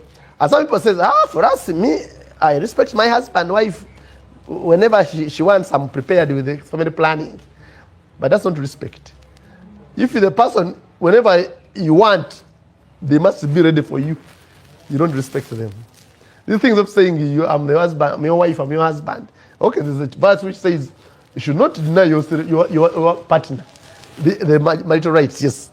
But it should also be, shouldn't be at the expense of the person. Someone is sick. Someone told me there's a very bad culture in some, especially in the central, that someone must sleep with a wife immediately after they have given birth. And I'm like, and because of that, most ladies have got, what's this? Fistula. Fistula, most ladies have got, because they have just shared stitches, and then someone says, culturally, I must sleep with you immediately after you've given birth. And I'm like, since I've been waiting for 9 months when you're pregnant, now I can't wait anymore. And the people get up with this fistula in the villages there. And I'm like, so is that love or self-gratification? Says it's not be an object for you. It must be respect. Says, in what conditions my partner in? I can't just force it. And so like that's why I said the remote preparation should be also in self-control. If it's someone he has got in Uganda, we call it akasagas. Says, the man is sex maniac. Unless you're ready to be a sex machine, that's not a very good area to go. Otherwise, you have problems, and then you have a wrong attitude about relationship and mutual consent. And then it says free consent. Both individuals must be free. I'm going to end with what we call impediments to a marriage. When a marriage is between a husband and a man and a woman, and they have all of age, we call that a valid marriage. As you go before the church. Before you come to the church, you may be married, but not validly. It is invalid. But then there are some other things which can make it invalid. The first one is the age. You can't marry below. According to the church law, it's 16 for men and 14 for women. That is the old time when people married very young. Today in Uganda we say 18. Below 18, that's defilement. And some people think defilement is only for women. Even boys. Some boys are defiled and by sugar mummies. And they are married before they're 13 years. That's when it happens and you're married, then when they find out, that's not valid. That's an impediment. Second one is impotence, inability to give birth. You people, you know that, yes? So which is the current one? Is it 18 or 16 and 14? 18 for Uganda. The church takes, because I told you, the church marriage is convalided by the state. So if anyone in the church, even the culture, if you wed below, actually they can arrest all of you, including the priest who has wedded you. You all go to prison. You have participated in defilement. So even your parents and the priest, everybody goes. And even the knights who have prepared you. Then the impotence, it says antecedent and perpetual inability to consummate the marriage and have children. It says, no, don't have children, but to consummate the marriage. If someone is sexually unable to function, they can't marry. In Uganda, you call it Ndiga ya Mutome. Then when someone is like that state, you don't say, may I live them that way? Because if you go there and the marriage, you have a problem. You end up in a cafe rolling. Then it says, because sometimes the impotence is blamed on women, many times. And what they do, they make a solution. Says, nah. People will say, I'm the one who is impotent. They go to some witch doctor, who doctors it around, and then he comes with babies every other year. But they're actually adding it to you until you go to a DNA and you find they're not yours. But she was trying to save the marriage somehow. from their side. And say, so to provide those things, it must be, we call it antecedent to marriage. Sometimes things happen after marriage. Someone gets diabetes and they become impotent, or an accident, and they don't function. So don't say, this man has been knocked down, let me get another one. Aha, when you married, he was okay. Now he has a problem. Already, they have removed the womb because of tumors. So you can't say, now it's time for me to get another one. You said in sickness and what? Now that one is one which applies. The other one before is invalidity. Yes. Wait, actually, on that same point, I have a question. Yes. I know of a story where this girl got an accident when she was young. Mm-hmm. And maybe we can mix it with the other one where you say the declaration. Yes. So when she got an accident when she was young, Mm-hmm. the cervix or uterus, one of the two, I'm not so good at this, Got them. was removed. Mm. And she knew that it was removed. So she knew she doesn't give But, birth. mm. Then she didn't tell the husband and they got married. Mm-hmm. And they were not having children. Mm-hmm. And later on, they got to know that she got the surgery when she was Before. young. Mm. When she was pretty young, then it was removed and she knew. Mm. So it was kind of like a valid reason for the annulment. And Yes. so it happened. But I'm trying to look at the difference between, because the fact is that person functions. Mm. Because now the issue that you're telling us is someone who doesn't. Inability. Yes. But then it is not informed. She knew, she didn't disclose. That's the problem. If she didn't know, Okay. there's not a problem because she didn't know together. That's why it says, now people, we have got fertility clinics. And including, these things of whatever. Narubid is what? Sickle cells. Sickle cells. Some people lose babies. And some people say, well, no, it's sickle cells. So if someone is a carrier and they're both carriers, the babies are going to be carriers, sicklers. And when they grow, at one time they must die. You don't have to go to Mama Fina to look for exorcism. The thing is in the blood. And so that's why it's need to be tested before. And then down is called previous marriage bonds. You have a valid marriage in church, not exit, thinking of excess. If you got married in some church somewhere, and some people, by the way, they're bold enough to do it. They get married in Soroti, and then they come back to Kampala and Imbuya and they get wedded. And someone who comes with a certificate of marriage says, when it says, anyone has a reason says, oh, mommy, one, hear this on the TikTok. But it says, oh, Moshala Zeno Abana, Azeno Mwami, Babadi Wamgati and Tate. It's like, when you hear someone says, me, I want a simple wedding, don't announce it, I want 50 people. Watch. Why do you want 50 people? Where are your friends? The things that I agree with simple, humble weddings, not exorbitant. You're just beginning your life. Don't start to spend the fortune and get loans for wedding. But when someone says, me, my clan is too big, I bring only the cousins of Kampala. And sometimes the cousins are not even the cousins. They're just a pack of friends. And you come to the wedding, just know there's something behind. They're not telling you where. They should disclose to you. And some people take you to an auntie who is not even an auntie. They say, I'm going to take my auntie who is in Mokono. And the auntie is not an auntie. And he looks very rich. People hire things. You take me to a real poor auntie in the Maokota. And I sit there on the grass. And the wife and says, I have a simple plan that is, yeah. You are the next victim. So the church says, of us. The other one is called consanguinity. You are related, close cousins. And that's why I say we want culture. Culture is very good at that. Our culture has now put a consanguinity line. They tell you these are cousins, you're the same clan. The only problem we are getting now very soon is the Vagandas. These things over clanmates. Our clans are becoming very big. We are actually becoming very distant cousins, almost 12 clans. So some clans have made a trick like they have a mama. They have developed themselves as a two. The same mama Gawuma, mama Kawoka, something. I don't know what they are. So that because that means the ancestries are a little bit distant. So it's possible that the members can be, but you have to watch the lines also, including the Nyonyi, and that you see something. Their ancestors is the same, but they became too many ancestors. So there are other clans that clans are getting also that. Whenever I meet, they're not very close, so allow and they do it cultural, but they're helping us. So that's why you say, before you come to church, ask for a certificate from your family. Have you gone to visit? When you go to visit someone, you sort of have some new things for us. So you don't have to fight that you're married from the They consanguine. Then the other is called affinity. Affinity because of being too close in blood, but also affinity. Affinity is your uncle, and you say, oh, my uncle is not my clan, it's another clan. So the brother of your sister, you marry.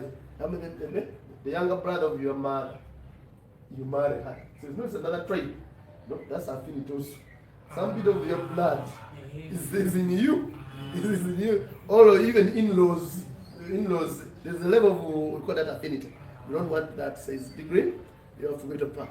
The other one is called public propriety. There are some people who have public, in public, someone has 7 wives. And then you're going to become the 9th wife, and 9th and legal wife. Says now, whose wife are you ready? Are you ready? For people can't see 5 percent in the new. This is the new, but it's here. Even the public where it says you are the 70. That's other things people would say when there is in the public, someone has done bad things, bad reputation. Legal marriage, you also got to be in that pool. And then we call it legal relationship of the other people. Someone has got other relationships. Those ones you can resolve. If it sides, as we said, and agree, we get what we call dispensation. But the other thing is the consent of the people. Consent must be personal. Of course, consent can't try to be personal. Someone can convince you that they love you against your wish, and then you end up falling in love somewhere. Yeah, you can measure, but don't lose your ability to decide that I'm really in love with this person. Some people can confuse you with gifts. I'm against, especially men. I don't know how men are experts. They can come around you first time, second time, third time, through your friends, your neighbor. Before you know it, everybody knows that it's your husband. But the way he calls your sisters, all your brothers is their friend. Before there's a problem, it's not a problem at home, you know it already. And they are sort of it already. By sending some company home. And but you are trapped in between people who think that is learning. And so, like, but this says, I pray that you remain with your freedom. That's part of it. Immediate. You are allowed. That's why even in a marriage time, the call in church says, please, can you declare your consent? Are you ready to take this man as your lawful legal married husband? We want to share that word, I do. One person didn't say it, and nobody knew it. These big marriages of 100 people. They gave a microphone to one, and there are about 80 people, couples. Even it says, I do. The microphone says, I do. This person didn't say I do. After 10 years, they come and say in the circuits. Says what? Bring the video. They brought the video, and this girl never said I do. She just looked at the man like, others saying I do. And she was almost crying. And then she said, my mom, first of all, I messed with this guy. I had a baby with her, with him. They chased him from home and says, get, oh, you know this. You go and be with him. Then I went with the man. The man tortured me. In the church, she was very good. He was some of work. But at home, he was the lion. And then one day, the priest comes and says, I woke up to get a book at Mchara. And then I told him, when you don't have things, the parish priest paid all the money. And the things, she put the things at the home of the girl. He had to get some book. When the girls of the night see, we accompany them. They accompany to the wedding. And they bought everything. And the girl found herself there, having to side against her heart and against any other option. This man was the provider, protector, and abuser. So there was no way she was going to run from him. But when she grew up, said that, come and buy. She came to Kampala, began selling chapati. She became independent. And then she now that's when she found the love of her life. And then she's like, Banana, last time you imprisoned me, now I have a love of my life. She says, but you have a wedding since I didn't say I do. I didn't consent. Things happen, by the way. There are so many things that happen. So when you say consent is serious, better believe it's serious and look for it. Make sure you take it. And so I think we can exhaust everything. We produced most of the things with the types remote. I just want to end with this. What you have to do immediately before this. First thing, as I said, when you've made the first decision, visit the family. Please, I pray you people, visit your families. Each other. I know someone who had a boyfriend called John. He didn't know the second name. Johnny.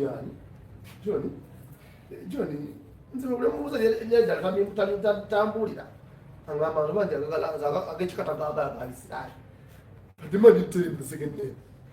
And he says, Avawa. No, he's from Kawanda. Kawanda. Jibamuzala says, no, that's where he stays. No, that's the area of Kawanda. His family. I'm saying we are family. Okay, I'm saying you're family, but no cousins, no relatives. And someone was there. And they were going to get married. He doesn't know even the second name. No sister. I never cousin husband in Kampala. You know, Kampala people have got cousins and sisters that are Ogis and the Rubis. You find them the sister there, and they kind of call themselves these are my sisters, but they're not. They're just cousins. So it says, visit, do the queen, whatever it does, takes, knowing that that's not a necessity. If you go and if people refuse, you have the right to come and tell us. Some people say, some people refuse in the homes. Says, wewe tuliwafu ana olese mwafu tumje tusaru wafu omalaga amate omusajja family nga cousin bana buza which family are you married, the name of your father's bamitani I like it tuna ne bizimbe yona mu Kampala hostel le hotels kati goina kampo ni mwana ofumbi ku family che bisirane byere mu maka. Some people like that. Time comes, after that man has said, a coach cannot play football. Some people can wish you to marry a richer family, but that's not your wish. And some of you have been disappointed because this boat who match you,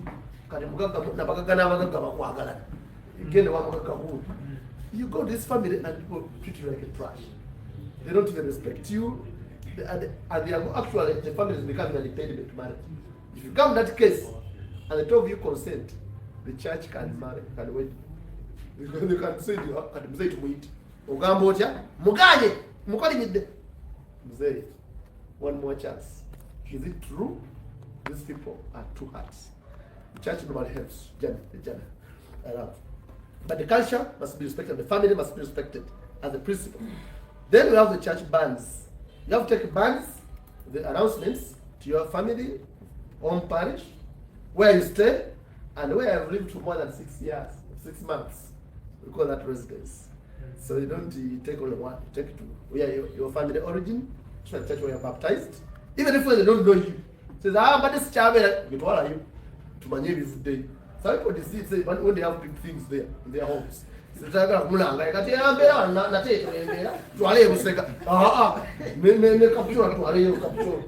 because they must have waited there, and we don't even know. Only left there some problems.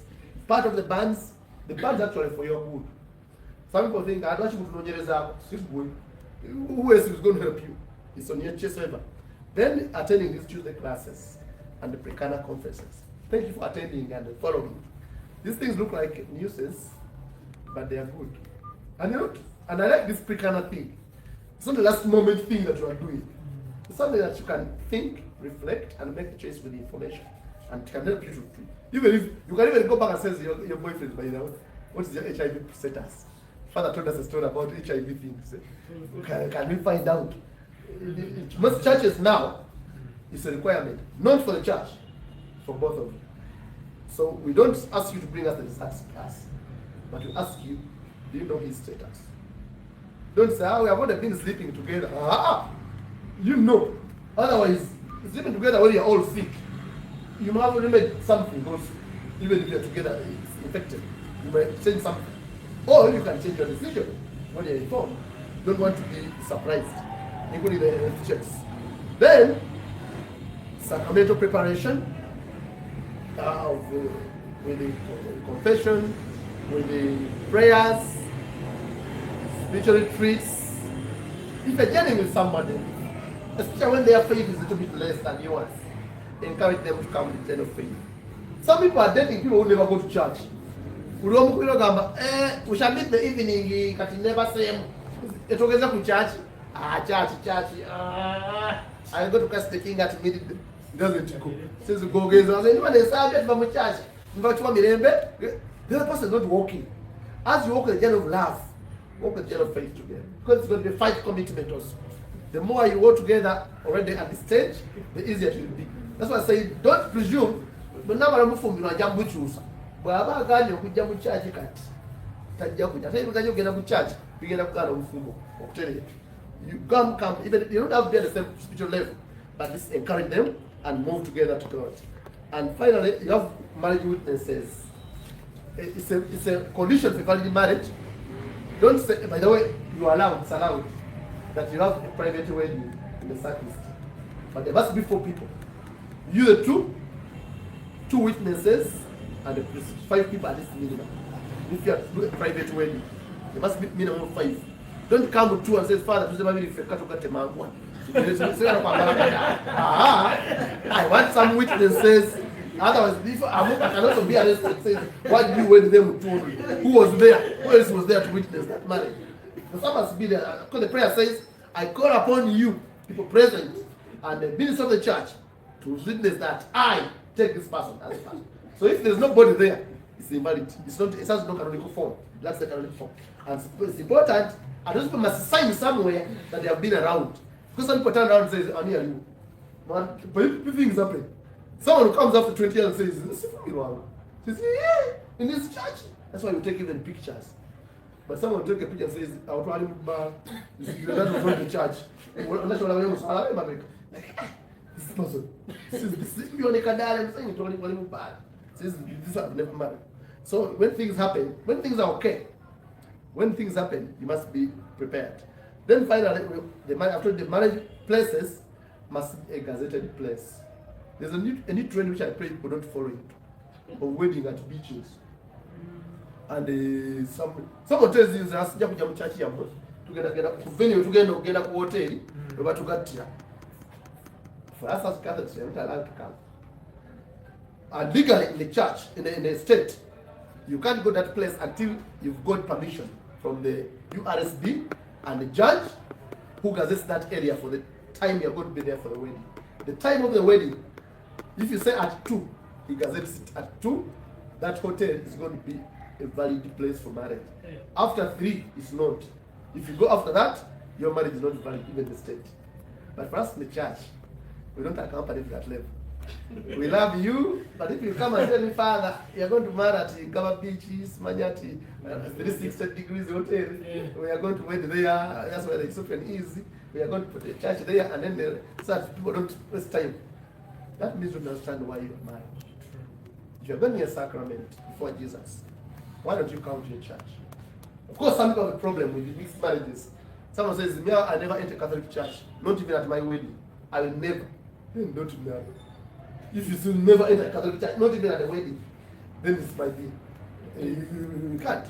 Then there are cases where, as I said, after giving permission for mixed marriage, the husband, remember the husband, say, we are going to wed in Namireme. A Catholic partner, after getting dispensation, you have a right to come back to church. After the wedding, after the Namireme, you come to church and receive the Holy Communion. Because the other partner does not get communion. So for you have that's why people see normally people coming in churches after weddings. They come in the gown, then they get to the sacristy. That's they come for the communion. Because for them, it's like now, one reason we don't give the spiritual card to some people, because they don't believe that marriage is a sacrament. Some people believe that marriage is a covenant. And the covenant is a legal one and can be cancelled somewhere. That's why the church doesn't risk you with people who don't, religions, especially some Pentecostals and some other, I think the Adventists. It's the Orthodox and the Anglicans. Those believe that marriage is a sacrament. So we give it dispensation to get married there. Others We must give you only when in the Catholic Church, on condition, the other condition told you this type of card, that they are going to allow you and have the children married, because otherwise it will not be a valid marriage. And finally, which I told you about the civil recognition of your canonical marriage. Don't forget that you have the right to come back to church, to Rubaga, and claim your marriage certificate after 6 months. If you want urgently, after marriage, the father parish priest can even send it right there, and you get to the civil marriage certificate. That one normally counts when you go to work abroad, to get visas for your partner. Normally they ask for a certificate from the civil marriage. So don't go and pay more money. Just go to church and they can get you, because they have to do the process again if you don't give them the certification that you've married.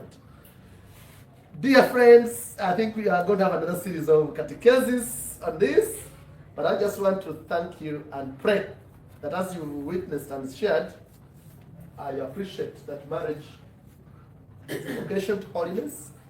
You can be a saint as a married person. There was a time when all the saints were priests and religious and the deacons and nachayomeke and they had monks. And people were like, most people are dying to become nuns, to become saints.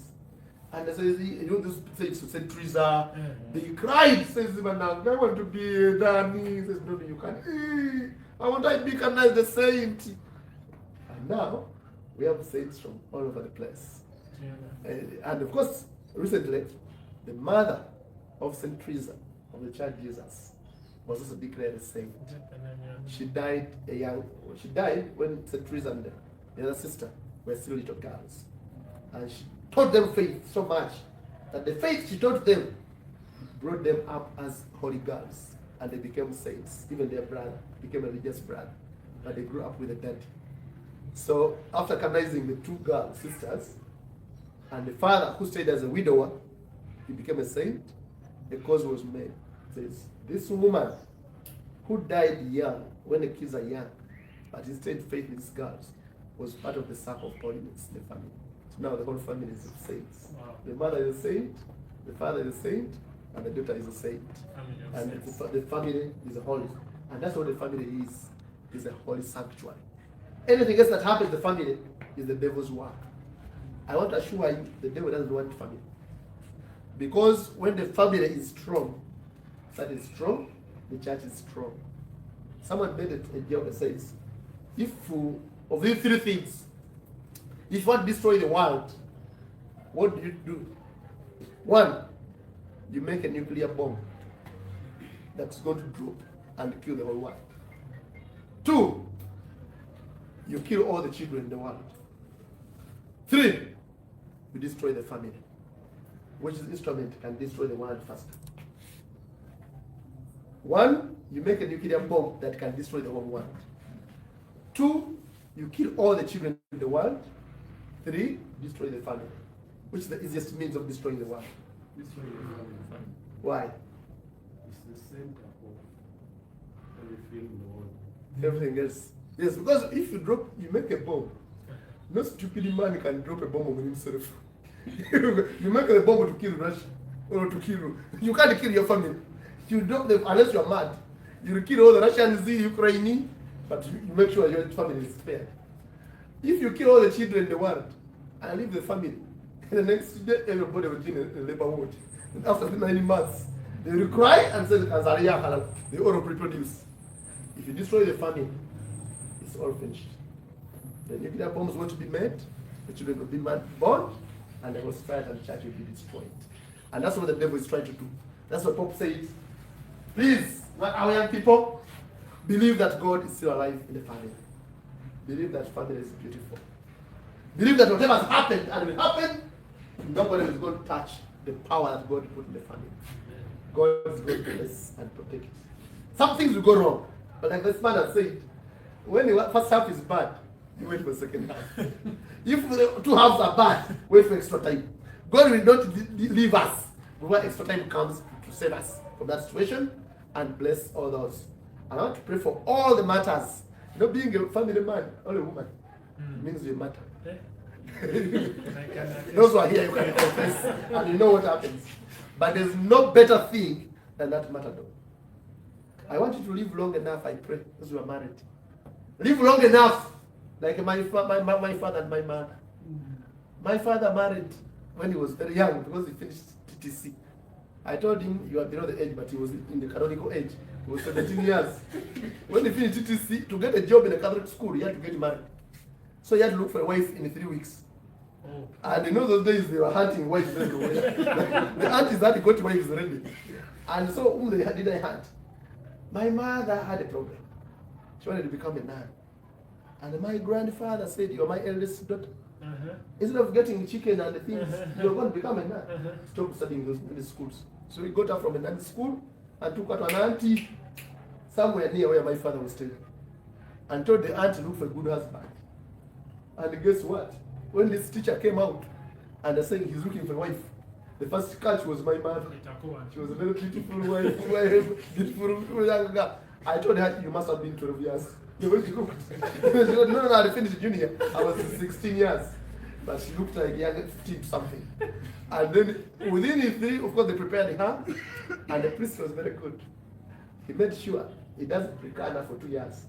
Those old priests were very smart. When she looked at the girl, says, are you old? Says, they are told you had to say 18. But she looked younger than that. You can say girl. So what the priest did says, you are going to do catechism for 2 good years. So she did another 2 years. After that, my father couldn't do it again. So they got married. And they told me, you know where they got? They were in a small hut.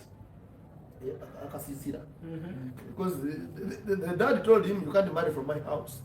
And you can't marry from the quarters of the school. You make your own house. So he made in the 1 week. He baked kanisira. He thought it was going to be for fun. They had to go to sleep in it. So future house. He said, no, you have to sleep in your house with your wife.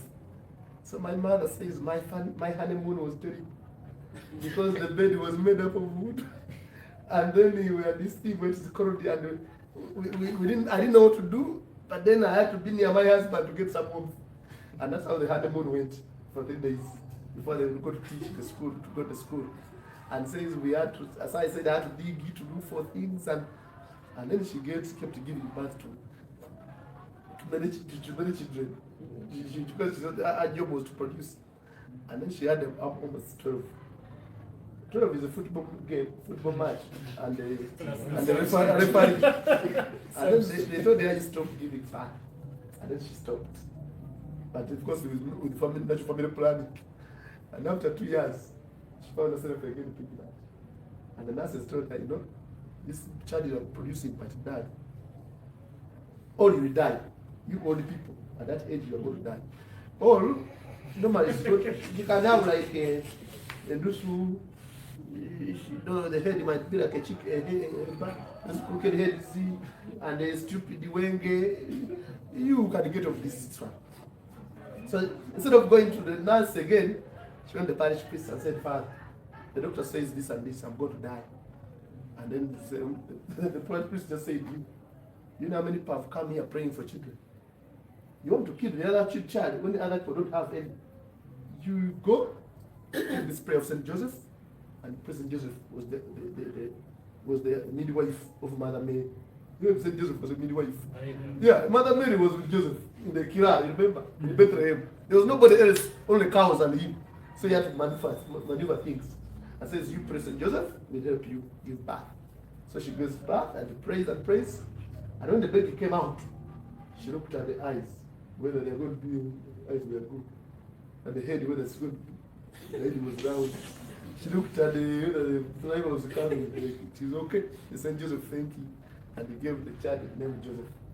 And that Joseph is now talking to you about that story. And so if that woman was not heroic enough, I said, threatening to tell you that pregnancy is going to kill you, or you are young, or you are too old, or you are method. But when you hang on God in faith, and that's how most of our parents have brought us up. Not because they have been experts and rich. They haven't paid your way through university by struggling and hustling. Now here you are. And I pray that God blesses you and blesses them. And that you live like my mom. When she died, she had lived in America for 20 years. And she was like, yeah, I didn't dream that I would ever go near an aeroplane. And guess what? One of my sisters went there, had a baby, and the baby became a football star there. And he became rich and says, I'm going to take my judge to America and treat her. she was going to die because she had an accident. So he paid all his way, and by the time he came back, she came back at 90 years. She looked as if she was 40 years. More beautiful, more healthy, and they built another house. So she forgot about the small house she began with.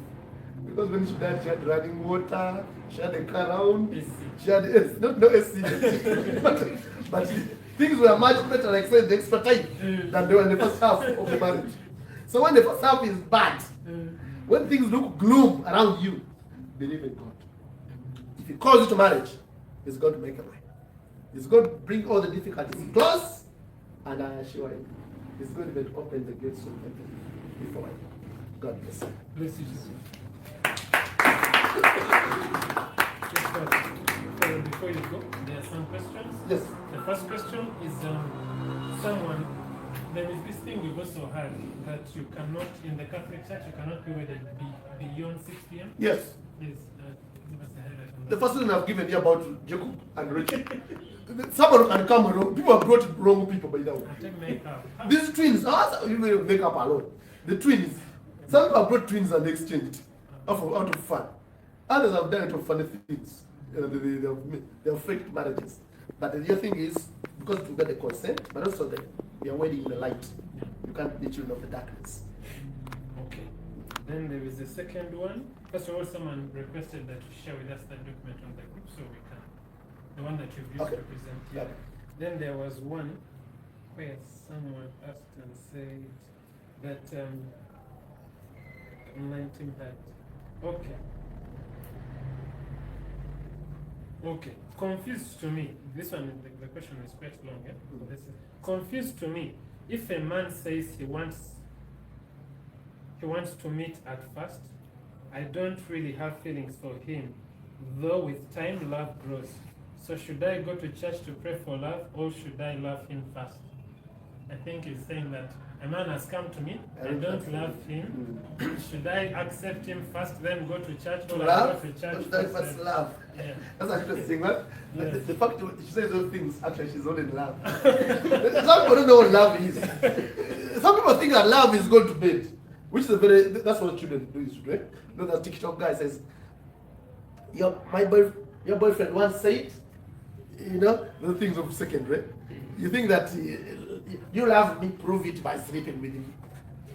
That's a small love. But that's how real love grows. It grows not from feelings. Some things are love at first sight. Some things are love for a reason. As you go near somebody, that's why the purpose of dating by now. Some people think when I date you, I must marry. No. Sometimes I date to find out. If I find out the wrong things, I am free to go away. Don't condition the I can't. But you're not bad. You may be good for someone else. Maybe for me, you're not. So that's the process of knowledge. What she's doing actually is not the right thing at dating. So many people began that way. Especially the ladies. Ladies get offended when you start.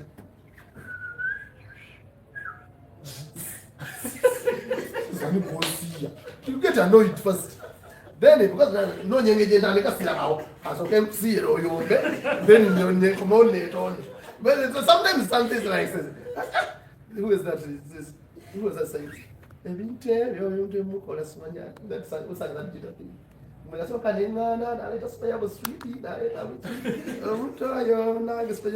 song of the girl the guitar guy. The song says, you know? Shooting Babazi. Is Babazi? Yes. Shooting Babazi? Yes. Yeah, that's a good song. It says, I was sitting on my things, drinking my soda, and the guy says, soda. He says, I don't go, man. Go on this. That's all how can you? They must see your love, your soda. Then need to let alcohol. No, I go on that care. Yeah, I want him to give them a seat to keep up my soda. Some things begin slowly. The only thing is some people overtake things. All we have first time I got loaded. Oh, I know that he's a was a was. I put me, I put that damn say, I put fees that one.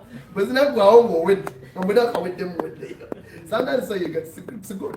I think the thing is, it's a good thing to appreciate that love is more than a feeling. We didn't have a time to discuss that, but it's actually a relationship. And that's why it ends.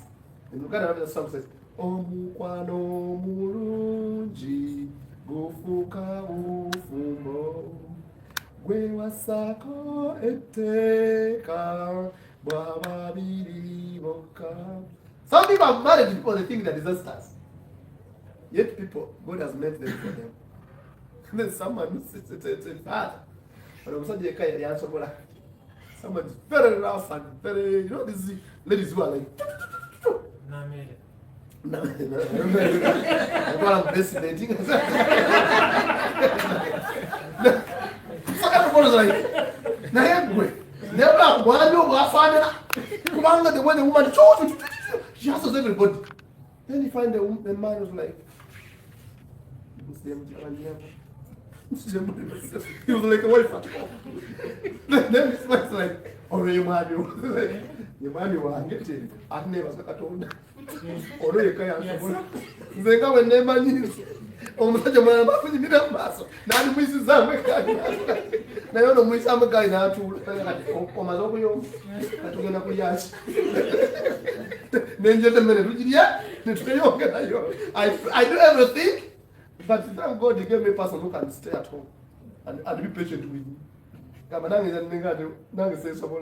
don't mean I can't manage myself, but this man can manage me. So it happens. But how it's by experiencing the different aspects. Yeah.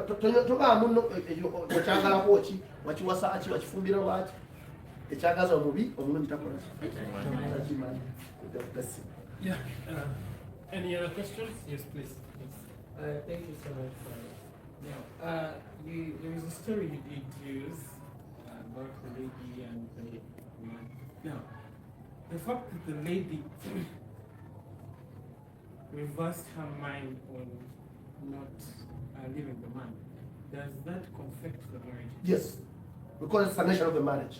But all the things impediments I've told you, even when you know them, and someone says, I know the uterus was removed, I'm going to marry. It's valid. When you find out later? Yes, when you find out later.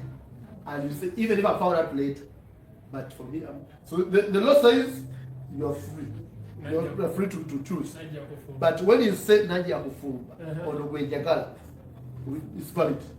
So in other words, you're now knowing and you're now validating. That's called validation. Valid.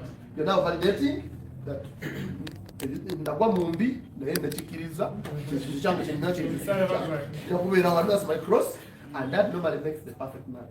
Yeah. That's normally, including us, some of us, when we become priests because we grew up at seminary. Something must happen to make you choose to be a priest and say, before that you are just there. Including marriage also, something happens to say, hey,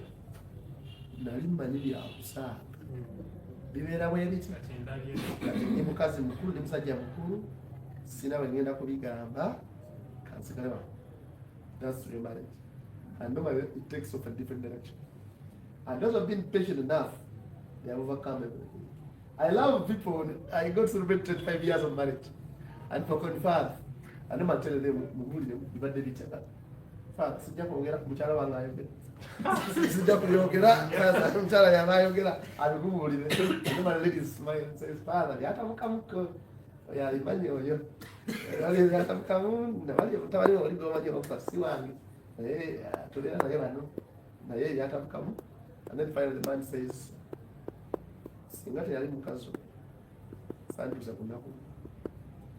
Finally God gave her to me, and that's why we're here. The rest is history. And don't dig in that history. Because it may be too much for you to play. Or when you be aware of that, where's the video? But if someone goes through it, I don't think there's a joy of victory. That's what we call a cross.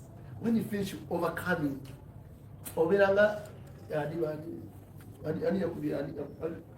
Cape Verde, this nation, which is a small country, which beat the Mazungu. Cape Verde, I think. Yes, Cape Verde. You know, Cape Verde was there. They had no supporters, but they are fighting. Not the way they are winning. For me, I was very happy for them. Yeah. Even if they beat no goal, I would feel Cape Verde. They have fought and they don't have water. But they went up. They have 0-0. naye singa badde bakubye goolo 8-0 baba wangu tekyanyumya ekipiira goolo zabadde 8-0 tezanyumye okunyuma okuva mu kukwata goolo nemusigala 10 and then you win, and that's the victory of marriage, and I pray that everybody experiences that victory. Then my other question is still about validity, but on the other hand, on the part of the priests, yeah, we know that sometime back, Pope Francis, we adjusted the canon to make sure that the validity of marriages on the priest's end is performed by the priests who have jurisdictions within that parish. And what does it mean to us now movement to invite another priest to come and celebrate and give them marriage in maybe a parish in which they have no jurisdiction? Just Yeah, the church has taken care of that. You when you get the certificate, you read the marriage certificate. It's going to read, yes, that's true. I, Father Sewinia, the parish priest of the center, we testify that he has married this on this day. Then he has a celebrant, Father Mashova. He's a celebrant, but I'm the one witnessing. So the pastor is the one who witnesses. And the Catholic Church is always organized. That's why it's automatic. You don't even know it.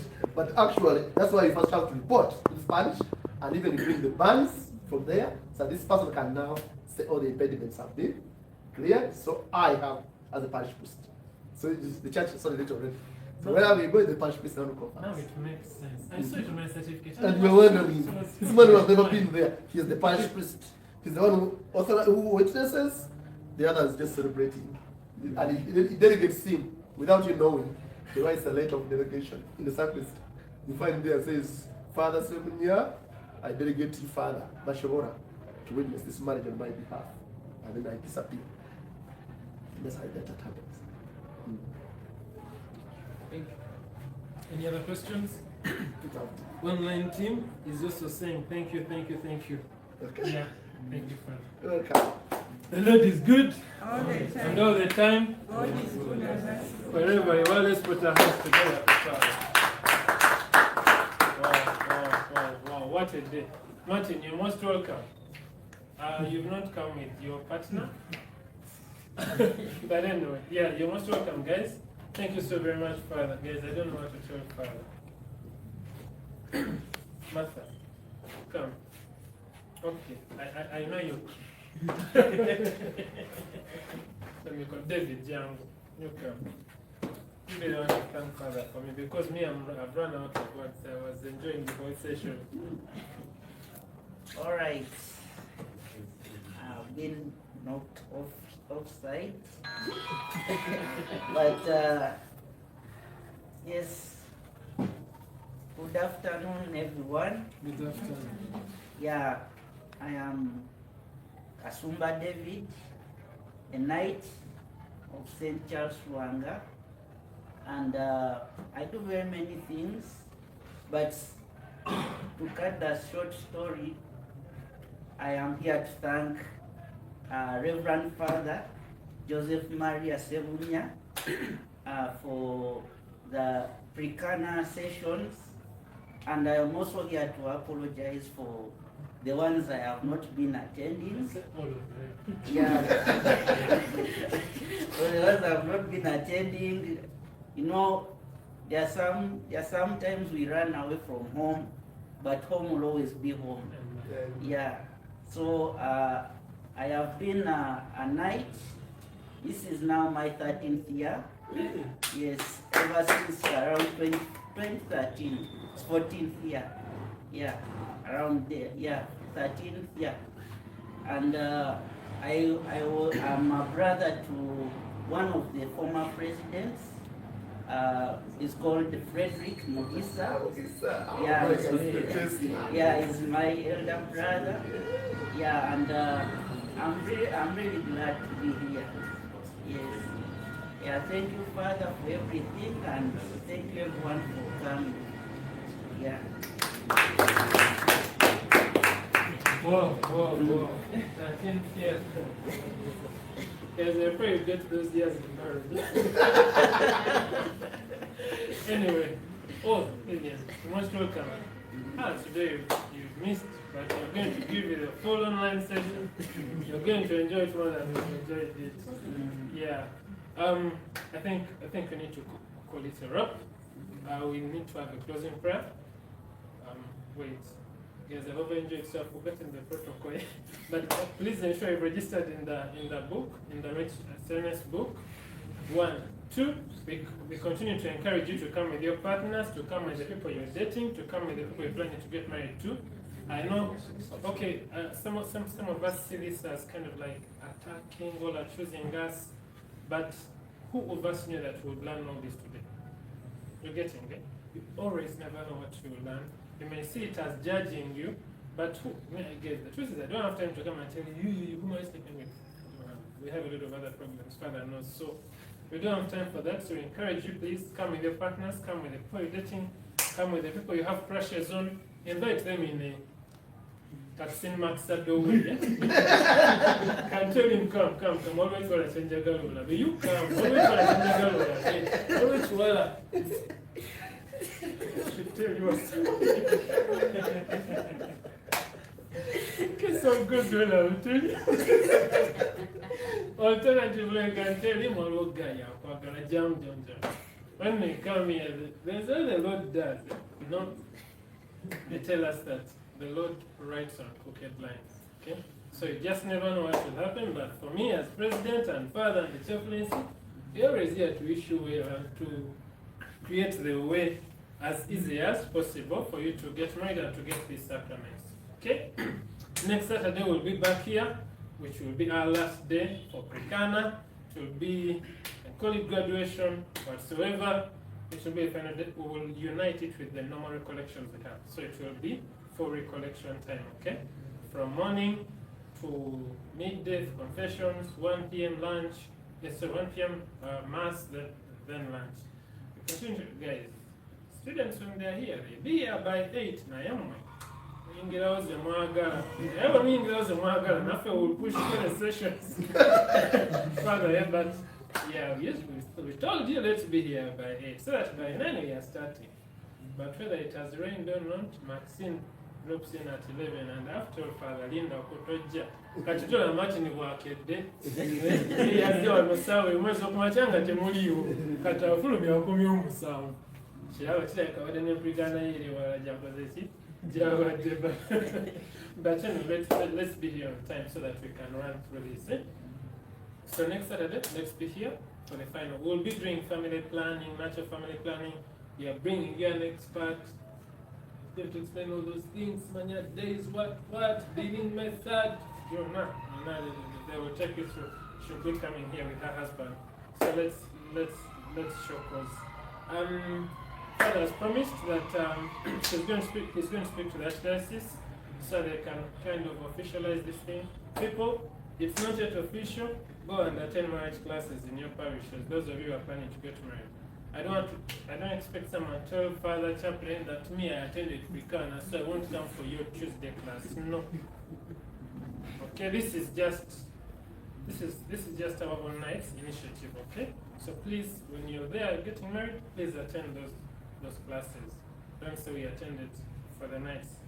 And you have to just a bit official. Father also has an offer for you. I've been saying this from the day one. Those of you who like to planning to get married and want to use this venue, you see that those gardens, they're green. Green, even you can pick your deco flowers from here. Pink can be green. These things of going to Sheraton for photos. Now gardens is So Father is giving you an offer. You've gone through Pre-Cana and you want to use those gardens, he's giving you a very good offer. I think keyword very good. You see the speakers are there and there are those nice ones, they study out. Okay guys, bakugatira wali Nsambya, you've attended Pre-Cana, Katosala Busazi Nojja wano, Key Hotel is the other one, Twin Towers, the Bazimba. Self-content.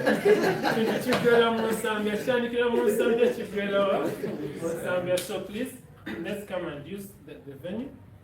the gardens. If you cannot afford the gardens, we have a hall there which is always used, which is always available for us to use. Amen? Finally, guys, our treasury is empty.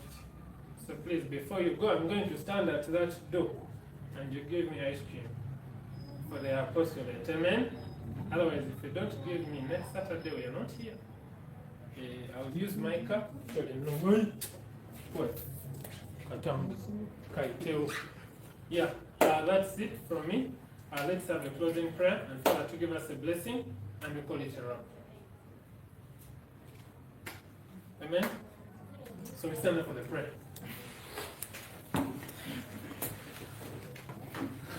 In the name of the Father, the Son, and the Holy Spirit, Lord Jesus, we thank you for the day today, for whatever we have learned today. What a day it was. Very beautiful session. We give glory to your name for having enabled Father to bless us, to touch us, to minister to us. We pray that the message and that we have received, we may go and now start to walk it, to walk the faith, to live by it, that it may bear fruit and bear fruit for the kingdom of heaven. Just like the song goes,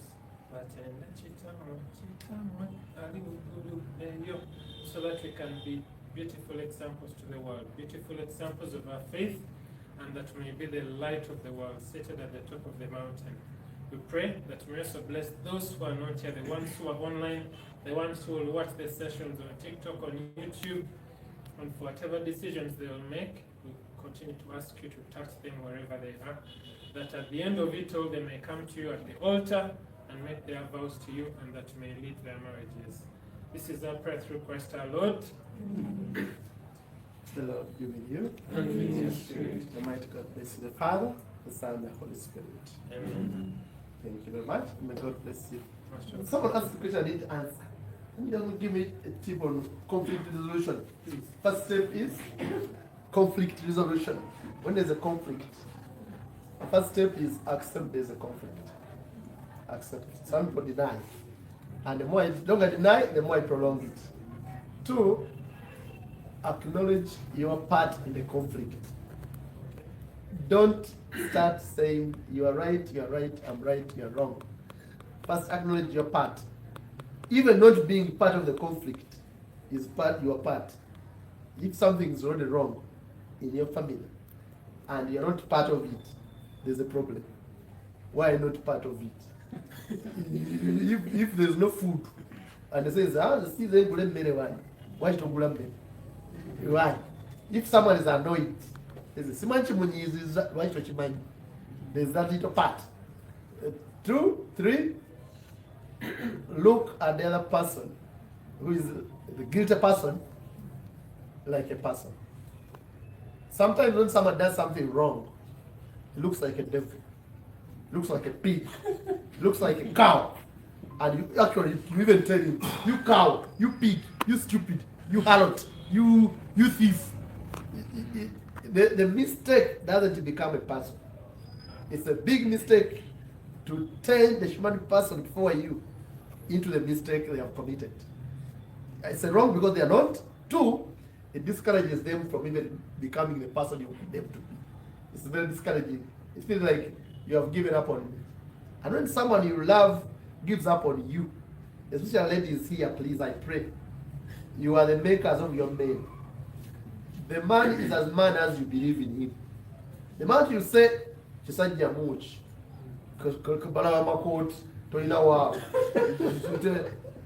you rather give me a blast of a bomb. Don't spare watch. The moment you tell me this girl of Ebony's that TikTok fans. She says, you know, you said, Joe, did you know what? Suit your name and move on. One omukazi akumanyi bw'abi kugamba. Baba omulirana kamalimba atalimanyi. Naye akumanyi bw'abyoge. Just as you tell your sisters and brothers about me. Obonje spares na. Ndokuzukuka. Era omwenge gutandika fa banyo kutwege. Nizo ogunyo omwenge ngezeyo kulaga ndi waka naye nga sisiri. So it's like you accept the problem, look for the root cause. And someone said, if you're not part of the solution, if you're not part of the problem, be part of the solution.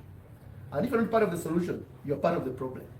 The season nachikola, yabikola, and they told the moment you're not seeking to be part of the solution, you are being part of the problem. It is continuing, and it's going to go beyond what you, like a red card. Say, if you leave a yellow card, the red card will come. And then the last one is the spiritual part. Some battles you're not going to win by your words. The best conflict resolver is God. And all the saints you have known. For me, I have two patron saints. There's a patron of hopeless cases and a patron for impossible cases. Who is the one of hopeless cases?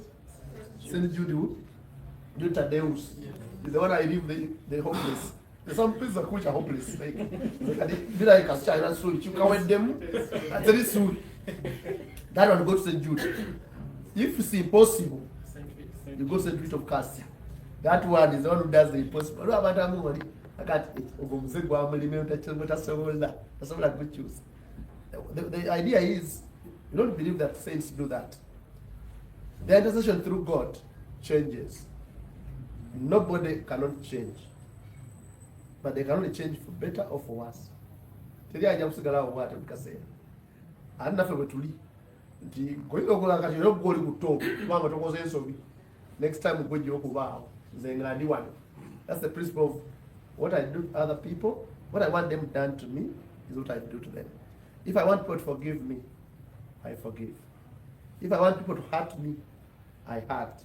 And normally the hurt will come back more often. So the forgiveness, but above all, sending someone to God and prayer. I didn't think about the situation of marriage, that of the Holy Cross. A family that prays together, stays together. Then my God, whatever go dating, I don't jump their church. One way. What not going to jump their church before marriage? If you didn't quarrel, you know when you are dating, that's the best behavior of everybody. Some people change it a bit afterwards, but normally their best is there. If they can't buy you KFC when you are dating, there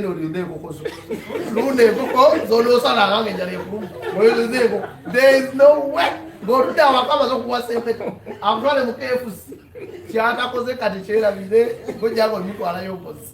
But then some people say, I believe in change, but then conflicts are to happen, but we pray through them. But don't hide them. All of us is because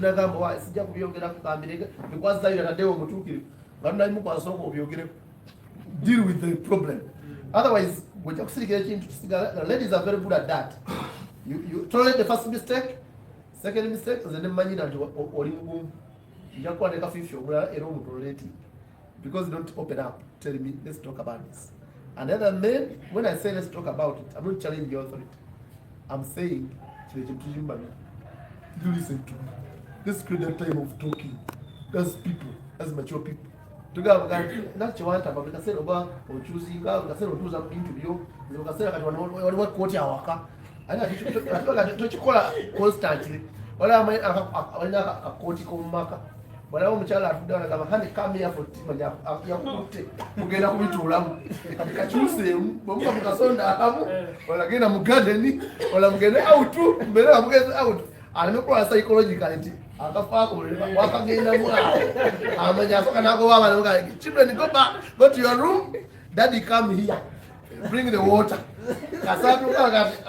What if you're psychologically active? You know,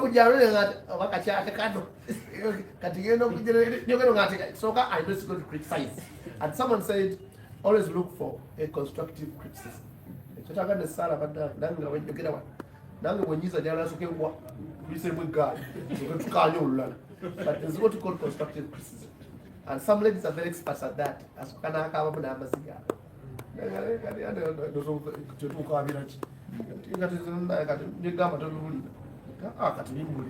that's it to be spent.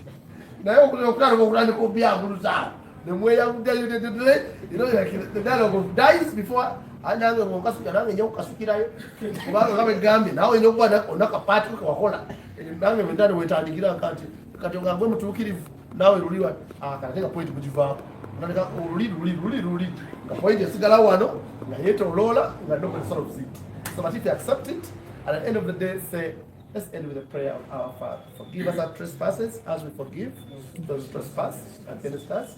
Then we forgive. Those 3 words of said Pope Francis said, every marriage or dating relationship should have those 3 words at the beginning and end of every day. The first one was, thank you. It says, find a reason to thank someone.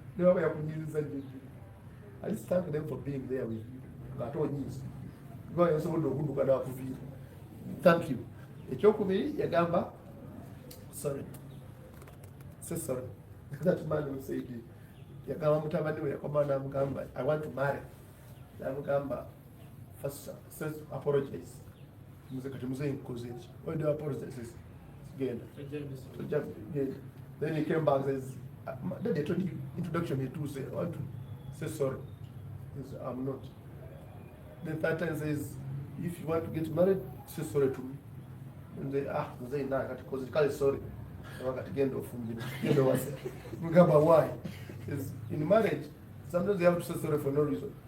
You got to show him no apologizing. Wakati ulipa gamba chonyiriza, so mgambe sorry na yeye cause age. So mgambe I'm sorry. Would have I died? If I don't ready to say sorry, so that's what Pope says. Second word is thank you, sorry, and then it says may I please. Oli mukulu. Gwe musajja wakayi breadwinner, gwe mami nakasente, waliwo simba kalenda makadde bannamaka abafukama kati naye bw'oba ogenda okukola ekintu beera ngaasaba permission. Never when you get the please, I may pass by this nights. No, we have that. I think my to get a call. I just get sessions. Just David, you kuyamba no kuyamba. I don't go to may I please. I would like to go. Mommy, I don't want one in the go in the cake. Just to be going to be. We not get us their own at that. You already made a decision and you're going, you put in such a way that they are feeling part of their decision of going. Well, we're not getting that. I don't see the things that don't take place. So the 3 words say thank you, sorry, and and then you continue that journey. Thank you very much.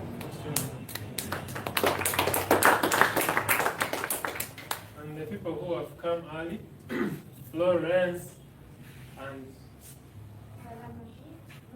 hey, some of me say no, Brad. That's good, no, but it's okay. Mama Martin, you almost woke up. Guys, it's a wrap. We can all close up and head home. But thank you so much. For those of us who have missed, who have come late, we are sorry, but the session is going to be uploaded on the YouTube channels. I think I tried to interview yesterday, but I failed. So just come to my WhatsApp chat and we are going to share. We'll also share it on the group. Yeah. Thank you so much. I'm also on a website, on a group of